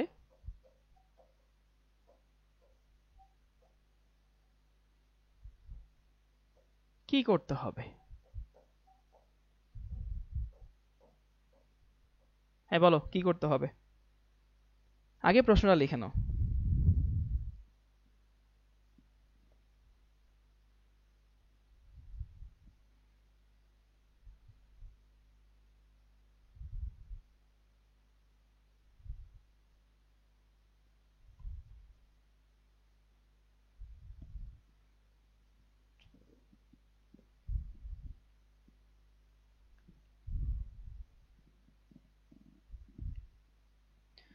এখন আমি যদি প্রশ্নটা পড়ি, আমাকে বলে দিছে যে 500 ml 3 মোলার HCl এর ঘনমাত্রা 2 মোলার, মানে ভাই 3 মোলার থেকে 2 মোলার বানাইতে হবে।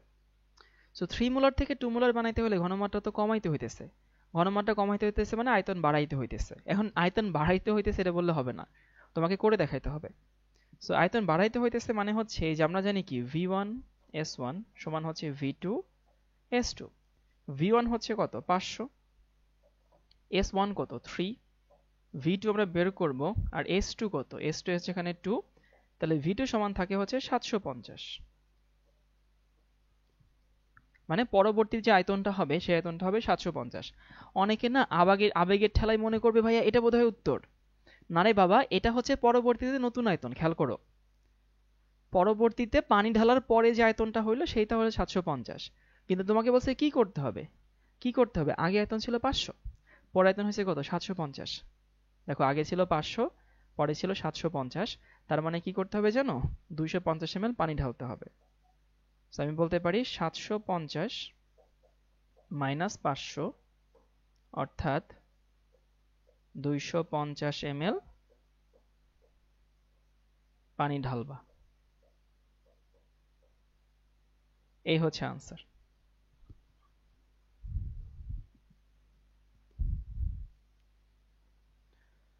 এই কাঁচা বাচ্চারা ক্লিয়ার? তোমাদেরকে আরেকটা প্রশ্ন দেখাই। ধরো আমরা তো ফর্মুলা শিখলাম হচ্ছে এইটা, V1S1 সমান হচ্ছে V2S2, এই ফর্মুলা ওকে, কোনো সমস্যা নেই। কিন্তু এমন কি হইতে পারে না যে ঘটনার আগের V আর S একাধিক, মানে একই পাত্রে তুমি 2-3টা একসঙ্গে মেশাইছো।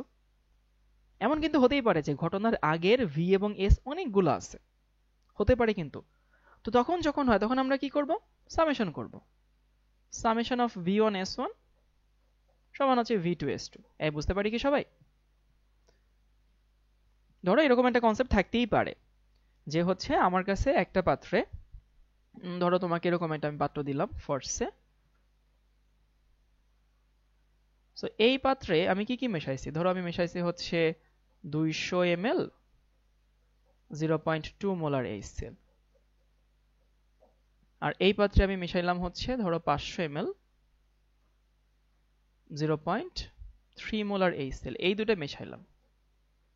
তোমাকে বলছে ফাইনাল ঘনমাত্রা কত আর ফাইনাল আয়তন কত। ওকে, দেখি এই প্রশ্নটা একটু লিখে দাও, এটা একটা প্রশ্ন। এই প্রশ্ন সলভ করলে কনসেপ্ট খুব ভালো মতো বুঝতে পারবা।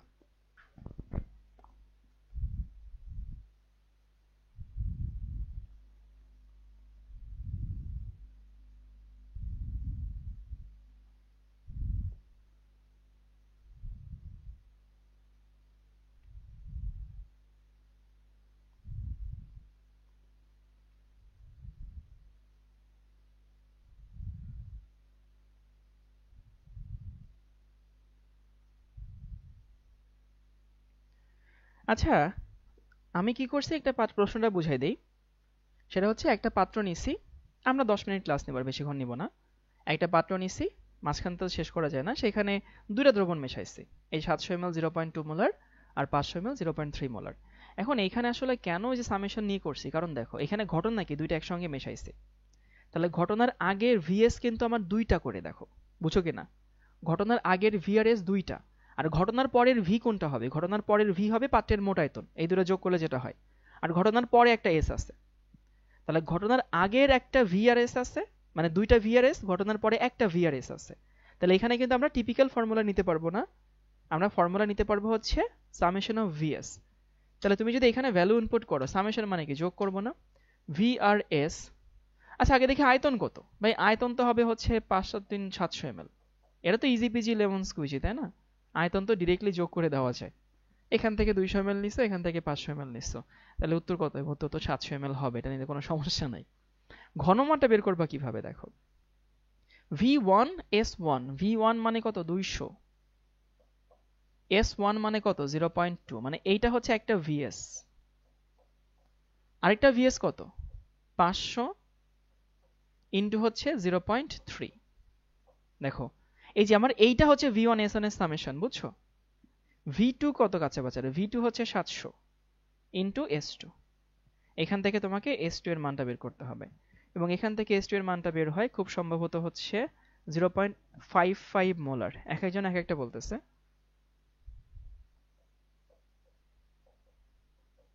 এই হচ্ছে আমাদের পরের S2 এর মান।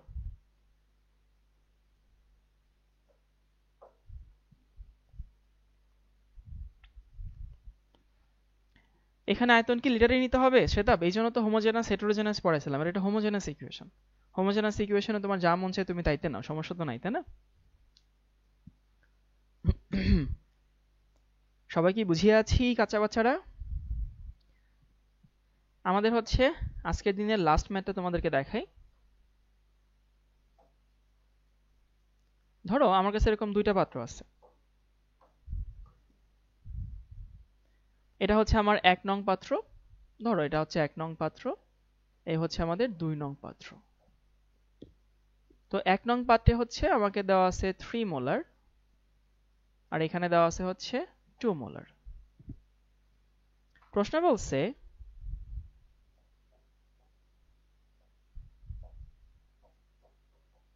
দ্রবণ দুটিকে কোন অনুপাতে মেশালে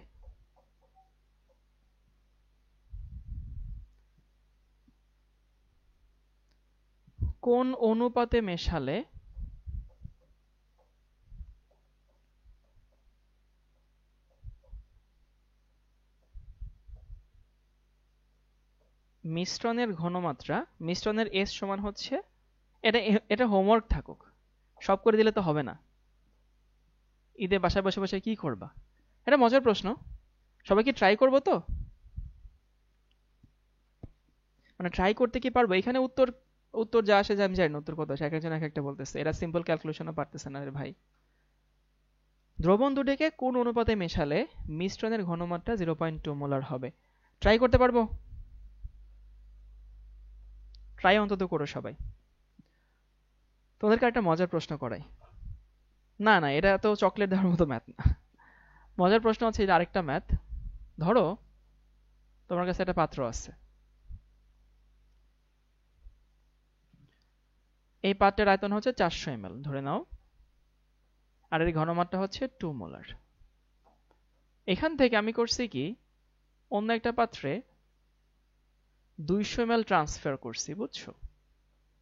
প্রশ্ন হচ্ছে এই পাত্রের ঘনমাত্রা কত?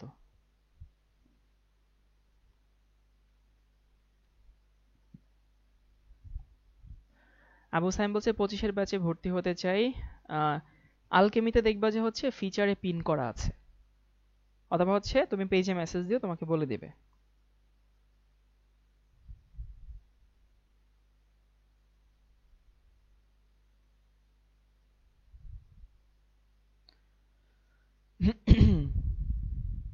এই কত হবে উত্তর? এখানে হচ্ছে 400 ml, এখানে হচ্ছে 200 ml আছে। আমি এখান থেকে 400 থেকে 200 ml নিছি। এখানে অনেকে V1 S1 V2 S2 করতেছে। So V1 S2 S1 V2 S2 বললে হবে না, কিন্তু এখানে উত্তর হচ্ছে 2 মোলারই থাকবে। সেটা খুব ভালো একটা উদাহরণ দিছে, আমার খুব ভালো লাগছে। এই যে রমজান মাসে যে শরবত বানাও বাসায়, এই আম্মু শরবত কিসে বানায়? জগে বানায় না? জগে বানায়, পরে গ্লাসে ঢালে। এখন আম্মু শরবত যদি কেউ জগ দিয়ে খায়, কেউ গ্লাস দিয়ে খায়, তাহলে কি টেস্ট পরিবর্তন হয়? হয় না কিন্তু। সো জগের শরবত খাইতে যেমন লাগে, গ্লাসের শরবত খাইতে অমনই লাগে। সো ভাই এখানে V1 S1 V2 S2 apply করাই যাবে না, মানে এখানে সারাসার হারাম এই যে V1 S1 V2 S2। ভাই কেন ইউজ করা যাবে না? V1 S1 V2 S2 কিন্তু ভাই পানি অ্যাড করলে, পানি বাষ্প করলে তখনকার জন্য। একটা ঘটনা ঘটলে, এখানে কিন্তু ঘটনা ঘটেনি, যে অলরেডি হচ্ছে রেশমি ভুল করে ফেলছে। আমি এখানে কিন্তু কোনো কিছু অ্যাড করি নাই, কোনো কিছু বের করি নাই, এখানে জাস্ট ট্রান্সফার করছি। ট্রান্সফার করলে কিন্তু V1 S1 V2 S2 কিন্তু দেওয়া যাবে না। বুঝতে পারছি কি? তুমি এখান থেকে একটু ট্রান্সফার করছো, জগ দিয়ে একটুখানি শরবত গ্লাসে ঢালছো, চিনির টেস্ট তো পরিবর্তন হচ্ছে না। বুঝতে পারছি? সো এখানে 2 মোলার 2 মোলারই থাকবে। এই পুরো ক্লাসটা সবার কাছে কি ক্রিস্টাল ক্লিয়ার? সবাই কি বুঝতে পারছি যে হচ্ছে মোল মোলারিটির ভিতরে কি, মানে 9-10 এর সাথে ইন্টারমিডিয়েটের যে গ্যাপটা আছে, সেই গ্যাপটা আসলে আমি ফিল আপ করে দেওয়ার চেষ্টা করছি। কোয়ান্টাম নাম্বার নিয়ে আশা করি কারো কোনো সমস্যা থাকবে না। এই বুঝছি সবাই, একটু লাস্ট বার কমেন্ট করো। শিউলি দাস বলছে বুঝতে পারছি, হাবিবা বলছে বুঝছি, তারপরে হচ্ছে রুবিনা, দীপ্তি, নুরা, তারপর হচ্ছে অপু, এরপরে হচ্ছে ওকে শ্বেতা বলছে বুঝছি, তারপরে হচ্ছে সাকিব আল হাসান বলছে বুঝছি, সিদ্রাতুল মুনতাহা বলছে বুঝছি, আবু সুফিয়ান বলছে বুঝছি। তো ওকে, সো এটাই উদ্দেশ্য ছিল, তোমাদের সঙ্গে ঈদের পরে দেখা হবে। ঈদের পরে তোমাদের জন্য একটা পার্মানেন্ট রুটিন আমি করে দিব ঈদের পরে ঢাকা এসে ইনশাল্লাহ। এই 4টা ক্লাস তো পার্মানেন্ট রুটিনে হইলো না, আমি নোটিশ দিয়ে দিয়ে নিয়ে নিছি। সো সবাই ক্লাসে থেকো, যারা বন্ধুরা থাকতে চায় মনে করো তাদেরকে ক্লাসে ডাক দিও সবাইকে। ঠিক আছে, সবাইকে হচ্ছে অগ্রিম ঈদ মোবারক। আল্লাহ হাফেজ সবাইকে।